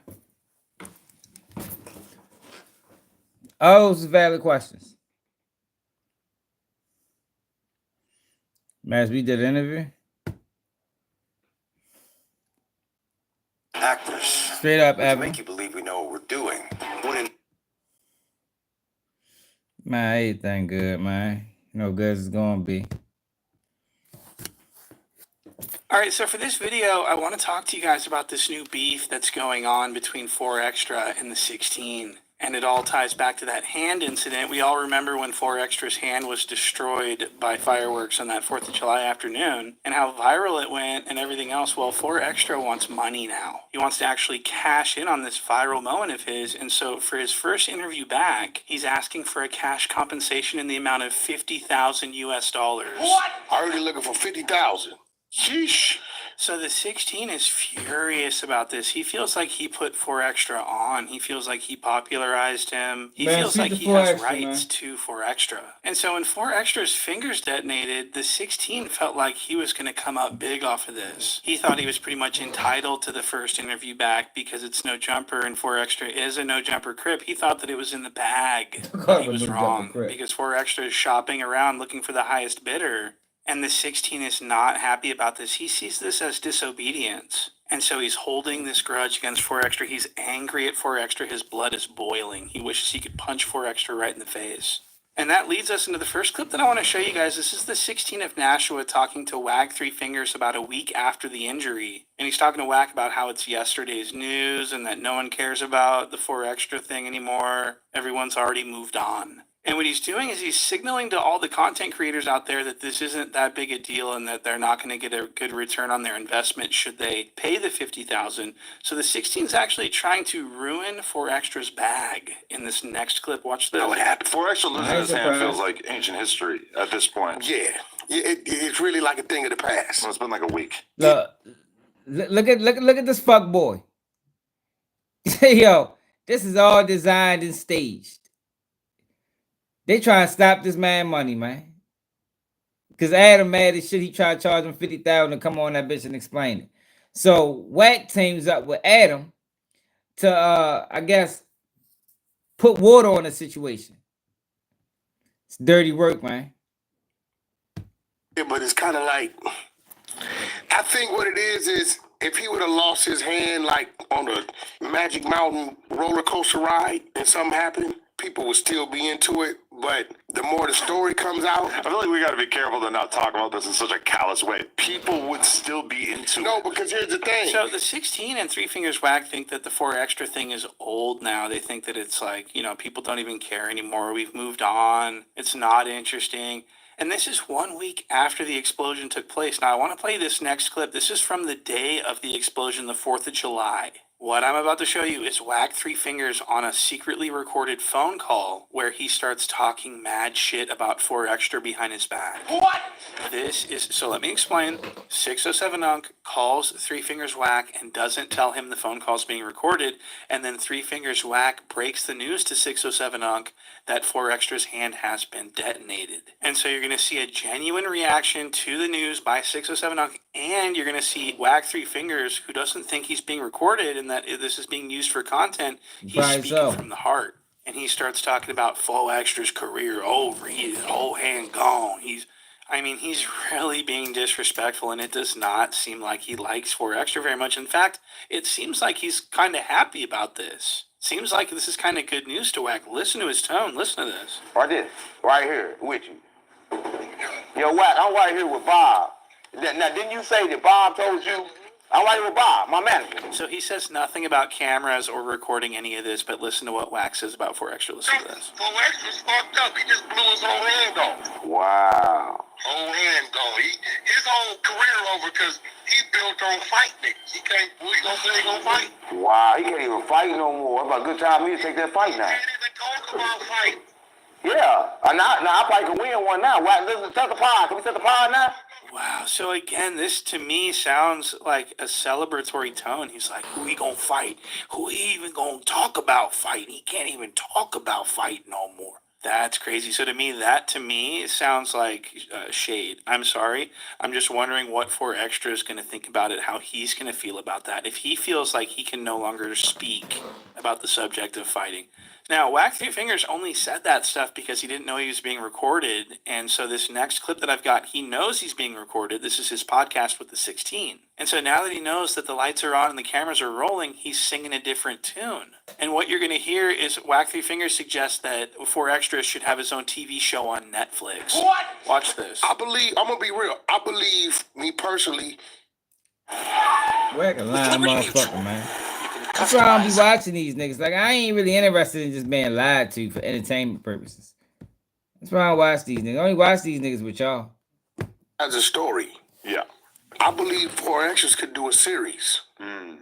I really believe that. And that's something that can get in my head. So just a week before this, Three Fingers Wack was saying that 4 Extra's career was completely over. His whole career over because he built on fight niggas. And now he's saying that 4 Extra's career is on the rise. He has a story and he has a series. See, what everyone needs to understand about Wack Three Fingers is that he's very stupid. This is a scientifically proven fact, and this ties us into our next clip. This is going to be Wack Three Fingers suggesting that 4 Extra might make a huge amount of money by filming, listen to this is crazy, by filming a dramatic reenactment of his firework injury explosion. What? That's what he says. Listen to this. Pay that type of money to do a reenactment that's probably 20, 30 minutes long. Why would anybody want Who the fuck want to do that? Because it's sick. No, people like to see shit. 4 Extras wouldn't have a problem with reenacting. Yo, let's just tell you how these motherfuckers think, man. Like, yo, who thinks of that? You know it'd be a good idea for 4 Extra? Yo, why don't you do a reenactment? Reenact when you blew your hand off. Like the thinking that goes into that. Yo, I don't even know what you call it, yo. I just think that shit is insane. You feel me? Like, yo, that's like reenacting being gunned down I mean, you got shot 6 times and you survived. You know what you should do? You should reenact that. You know, like how Seti Nash reenacted the Get Money Lil Ronnie shit, CSI Seti. You should pull a CSI Seti, yo, and do a reenactment of the whole day. I mean, just go through the whole day leading up to your hand being blown off. Like, oh, that shit sound fucking stupid. But that just shows you the way these guys think. These guys think the way they think is crazy, man. Like, they don't give a fuck about the narrative. They don't give a fuck how damaging it is. All they worry about is their next motherfucking dollar, man. Standing on the court, how your day went that morning. They already got the clips of him clowning with the shit in his hand. They got that. If he wanted to do crazy. it, shit. I mean, sure, listen, we could if do you it. want- I'm just saying I'm not going to be like in a bidding war for this. So that's really interesting that Wack Three Fingers, I mean, what we're witnessing here is Wack Three Fingers pretending to have interest in 4Extra's career. Wack Three Fingers, in his mind, Wack thinks that 4Extra's done, that he's a joke, his career's washed. But he's able to comfortably sit in that chair and lie to everyone about this interest that he says that he has in 4Extra. That's really interesting to me. I mean, I'm wondering what you guys think. Because that's crazy. Now, for this next part, this is going to be the 16 of Nashua explaining that he doesn't want to pay 4Extra anything. 5,000 is so much money. What's the number that you would be happy to give?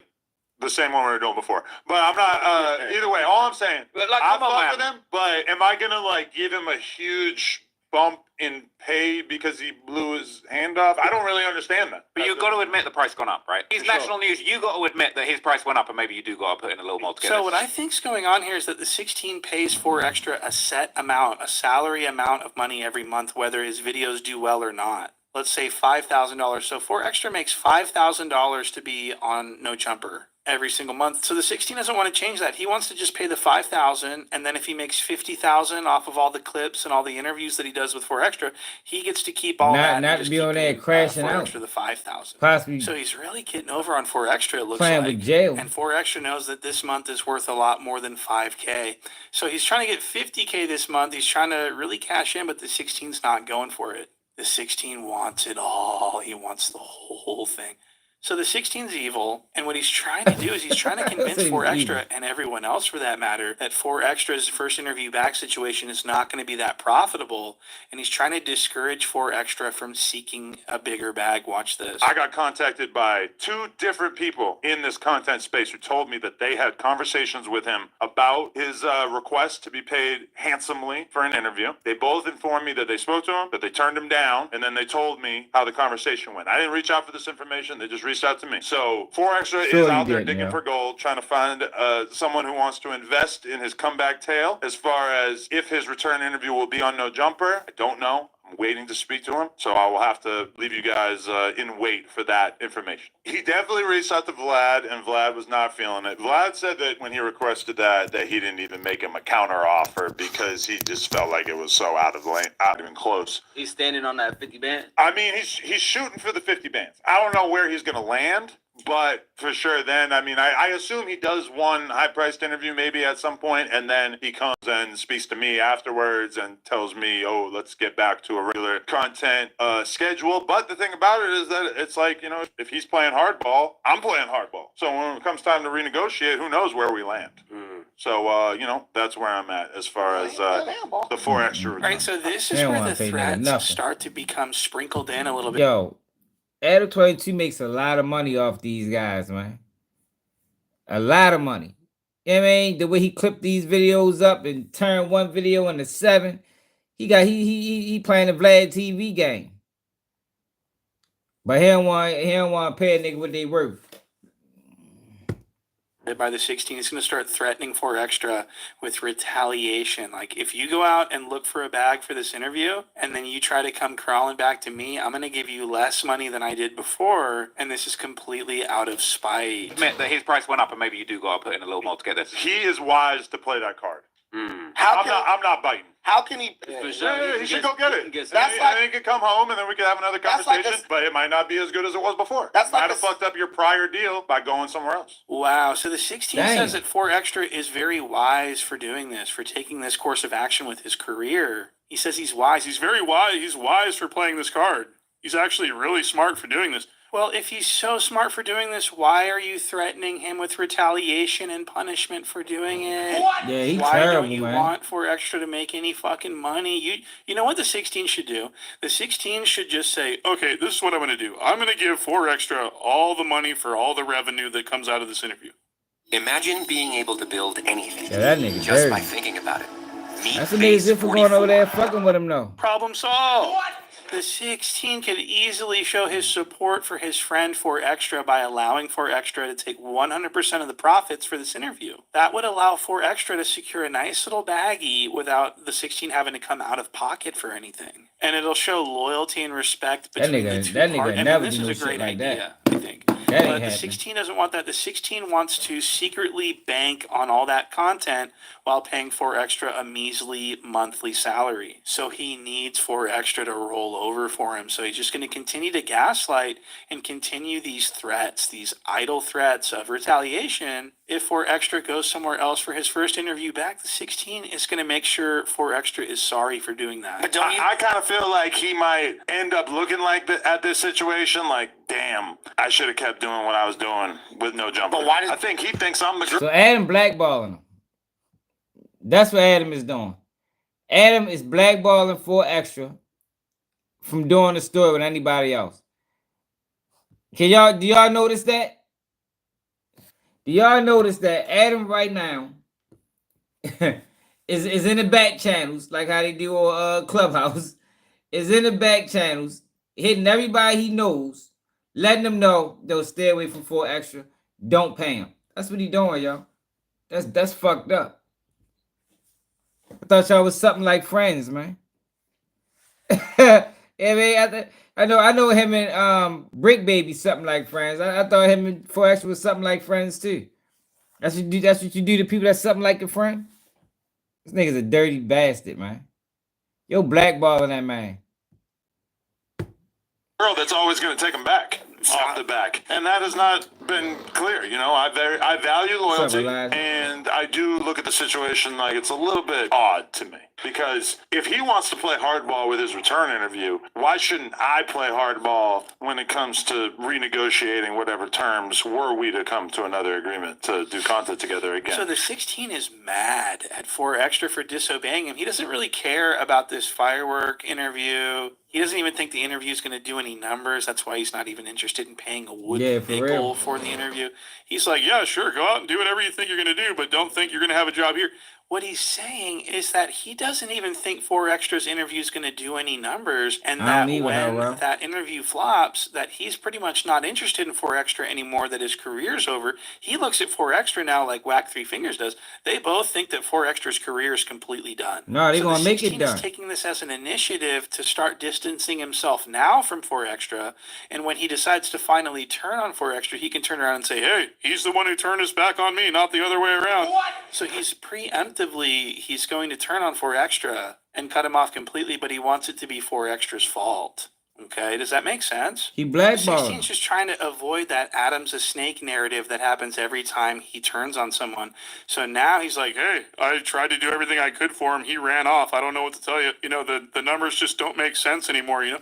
Because he doesn't think 4Extra's going to do any numbers now anymore. He thinks 4Extra's cooked. Not to mention the fact that the 16 now doesn't like 4Extra and holds a grudge against 4Extra on a personal level because 4Extra and the 16 had a phone call. And the 16 said that 4Extra was very threatening to him during this phone call, and the 16 was not happy about this. I did speak to 4Extras on the phone on Friday. Now, I will reveal to the people, he was not 100% happy with me.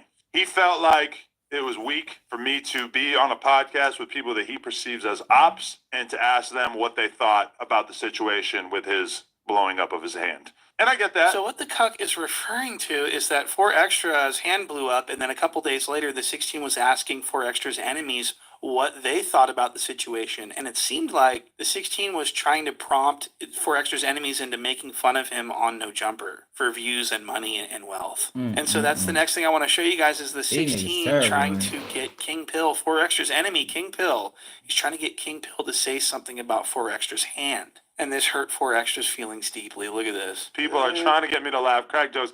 Anyway, 4Extras lost his hand. Man, let's talk about it. How did you first feel when you saw it? At least some people here in the room, let's be totally real, some people here have a dog in the fight. Munchie had been going back and forth with him, shitting on him, saying that he wasn't all he was cracked up to be. And then, in addition to that, King Pill had been turned down for a fight, and 4Extras actually said that you were a smoker, that you were not worthy of getting in the ring with him, etc. I can't help but feel like it probably hit Shaw slightly different than it hit other people. Oh yeah, man. Really, I was thinking it was AI at first. You feel me? I'm like, man, this shit got to be AI. You like feel 8 me? hours after it came out, he was still hitting me up like, y'all really want us to believe this bullshit? So from what I just watched, 4Extra should absolutely be upset with the 16. That was incredibly out of pocket. Did you hear what he said? He's like, 4Extra turned down the fucking fade and everything. What?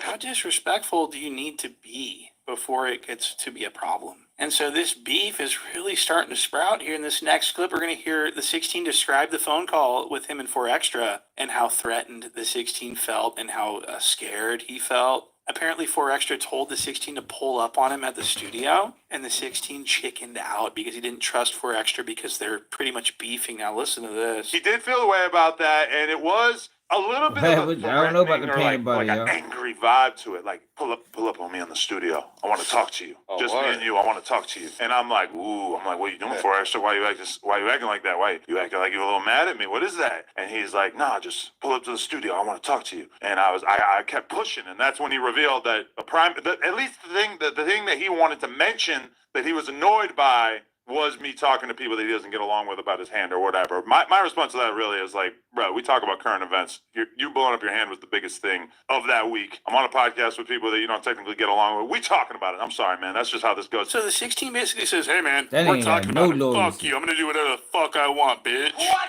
Pretty much what he said. He doesn't Yeah, he don't give a have no fuck about loyalty, 4Extra's man. stupid-ass little hand incident. That's yesterday's news.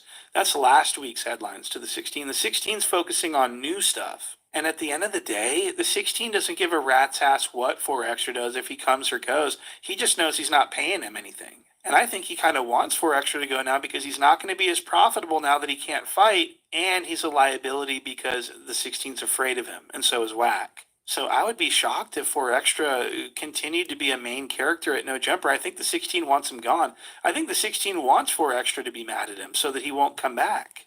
That's why he was making fun of 4Extra the other night on the No Jumper show. He's making fun of his song. 4Extra made this idiotic song where he was like rapping about surviving this incident with this firework. And the 16 and everyone thought it was so funny that 4Extra is that stupid that they started making fun of him for it. And the 16's like laughing at him and mocking his efforts to put hype around his hand. This was so disrespectful. How'd you guys, did you guys all hear the fireworks diss track? He's like dissing the fireworks. I'm not going to play the song for copyright reasons, but look at the 16's face while he's listening to 4Extra's hard work. So let me in right now. Somebody said, sheesh, like he killed it. Hey, man, hey, look.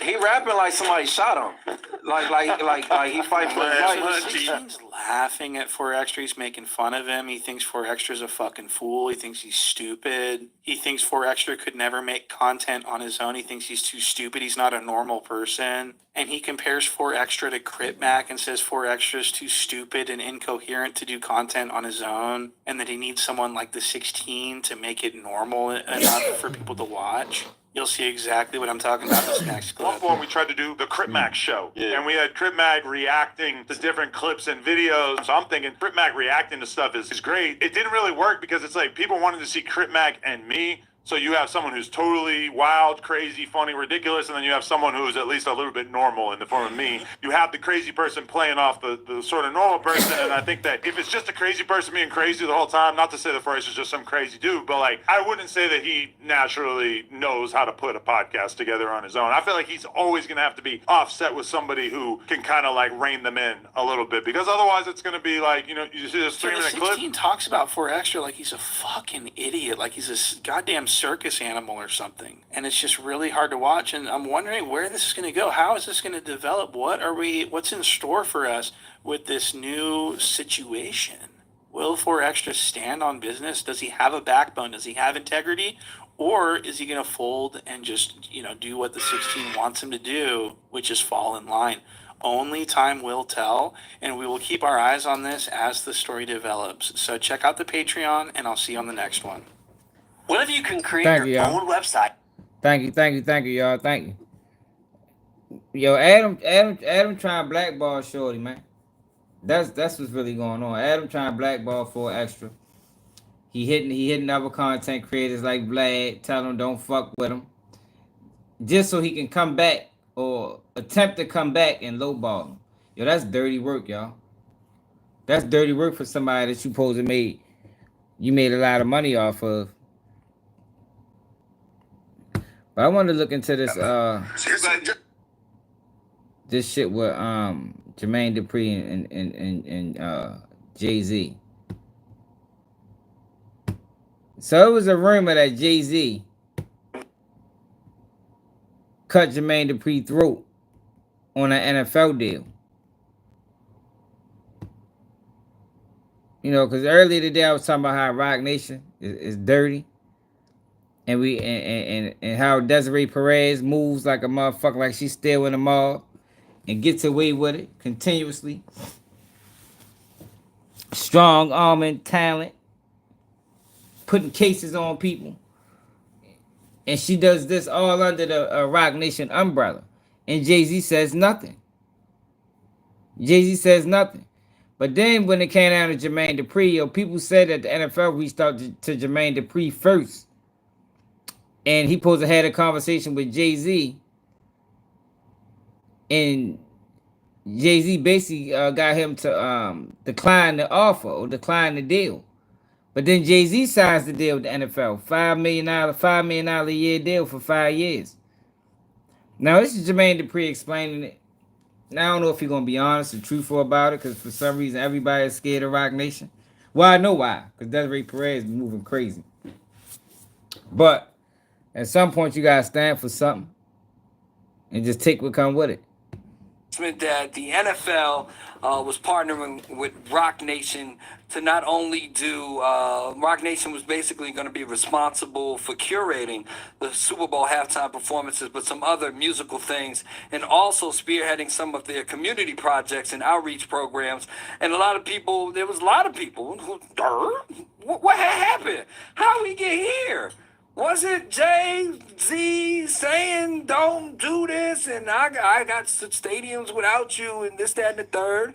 And then he had a press conference with Roger Goodell and questions were asked and answered. I think we passed kneeling. I think it's time to go into actionable items. I think everyone knows what the issue is. We all know the issue now. Okay, next. Where we moving on next? And I'm not, again... I think that's the last time we heard Jay-Z speak. Have Jay-Z said 2 words since then? I don't think I heard Jay-Z say nothing else since then, y'all. That nigga done went mute. To be clear, I'm not minimizing that part of it, because that has to happen. That's a necessary part of the process. But now we all know what's going on. What are we going to do? Because the kneeling was not about a job. It was about injustice. Let me bring attention to injustice. Everyone's saying, how are you going forward? And Cap doesn't have a job. This wasn't about him having a job. Then there was lots of conversation about whether or not Kaepernick should be involved. Was he involved? Did he reach out, etc.? Was Jay-Z getting a piece of a team? And then a bombshell dropped out of nowhere. I woke up, came into work, and there was a big article. It was everywhere. Brian Michael Cox, who's sitting in front of me. Good afternoon, sir. What up? Says that, what did you say, Brian? Well, to be perfectly honest, I was a little inebriated also at the time. But I said something to the effect where, JD, caught a lot of flack for being a part of the NFL situation last year. And I said that something like Jay-Z made a phone call to Jermaine and told him not to do it. Basically in a nutshell, that's what was said.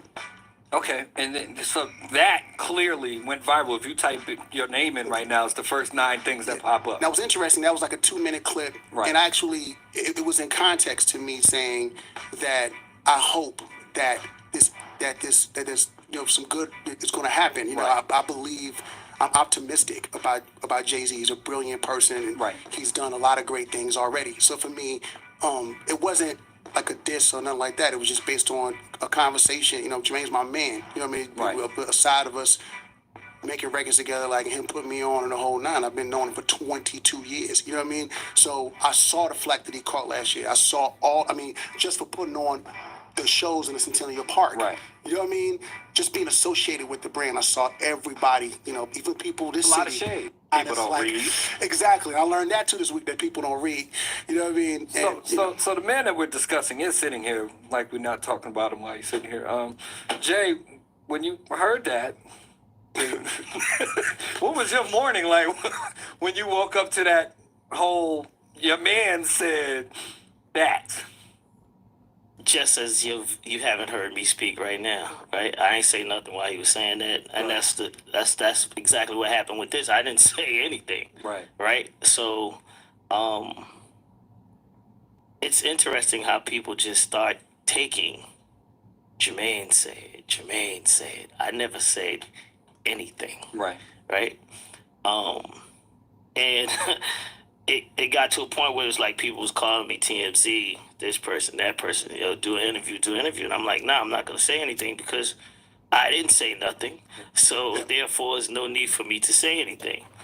And I thought that was going to go away, honestly. I thought me just not saying anything, you know, it's media, it's press, it's gonna do what it's gonna do. Right.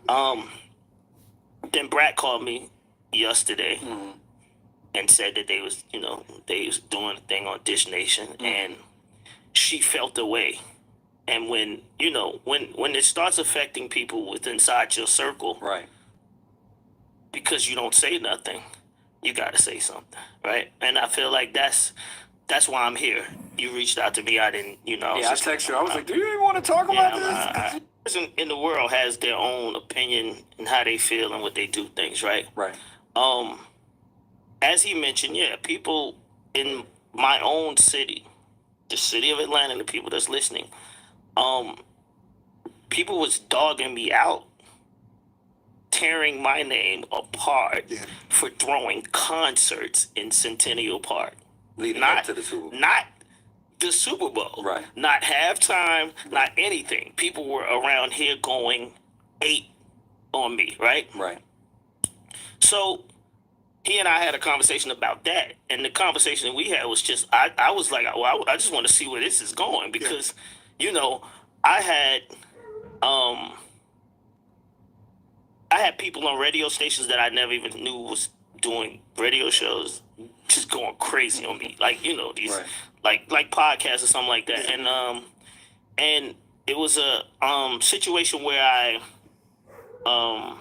get to the met point, with parents.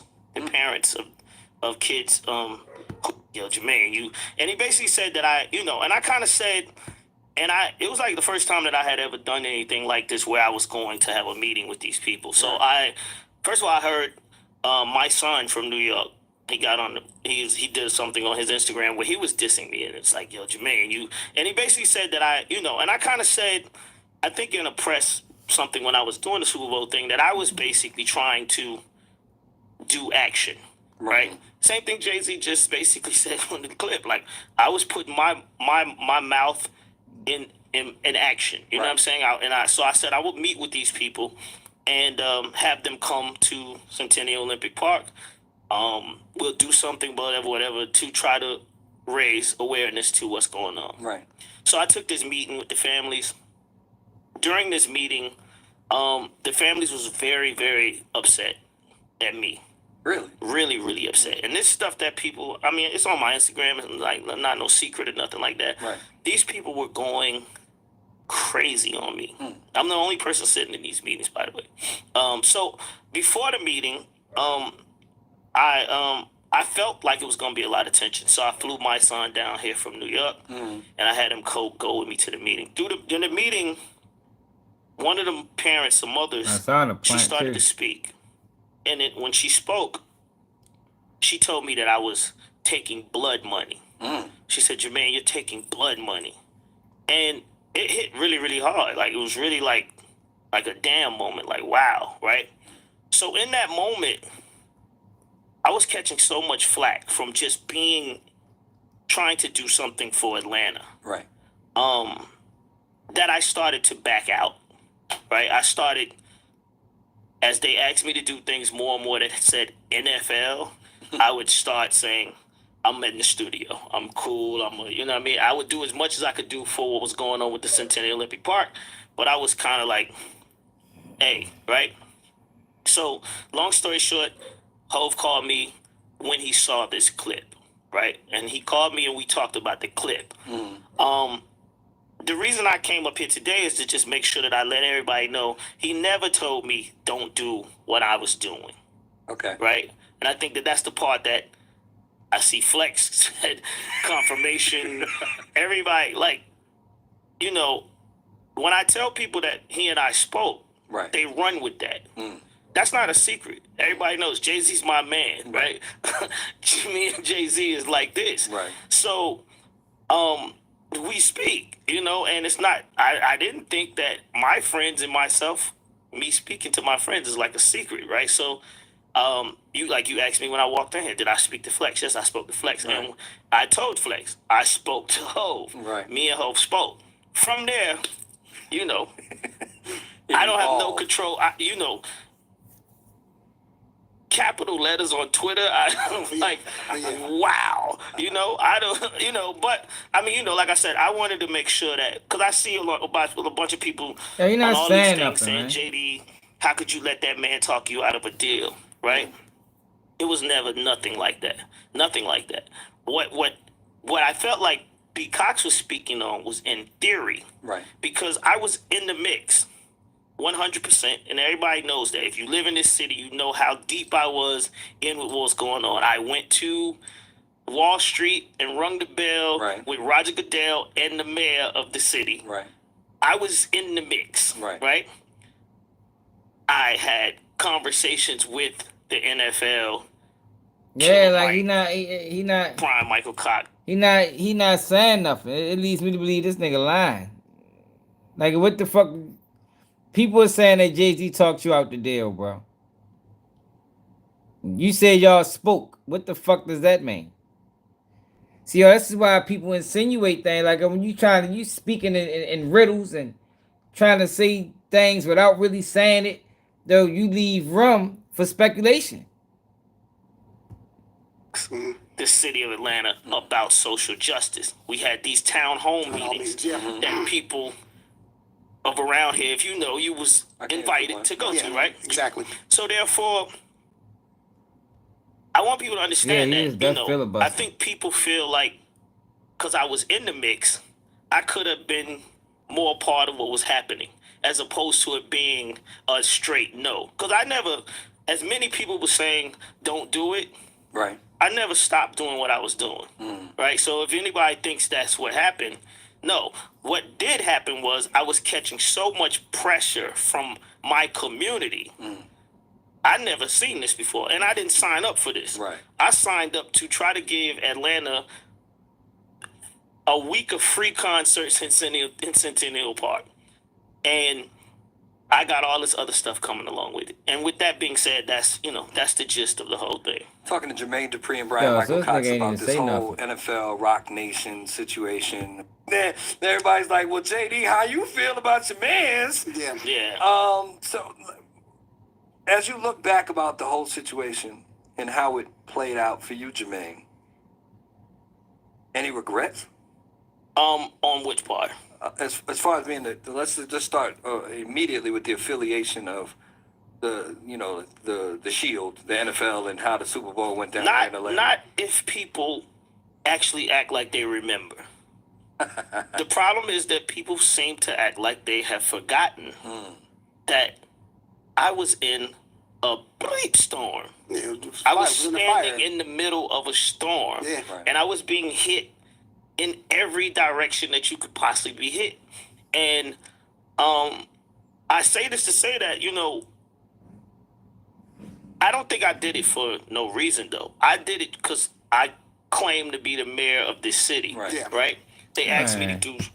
That nigga ain't saying nothing. Man, Jay-Z probably did talk that nigga out the deal. And like, this nigga ain't saying a goddamn thing in 10 minutes.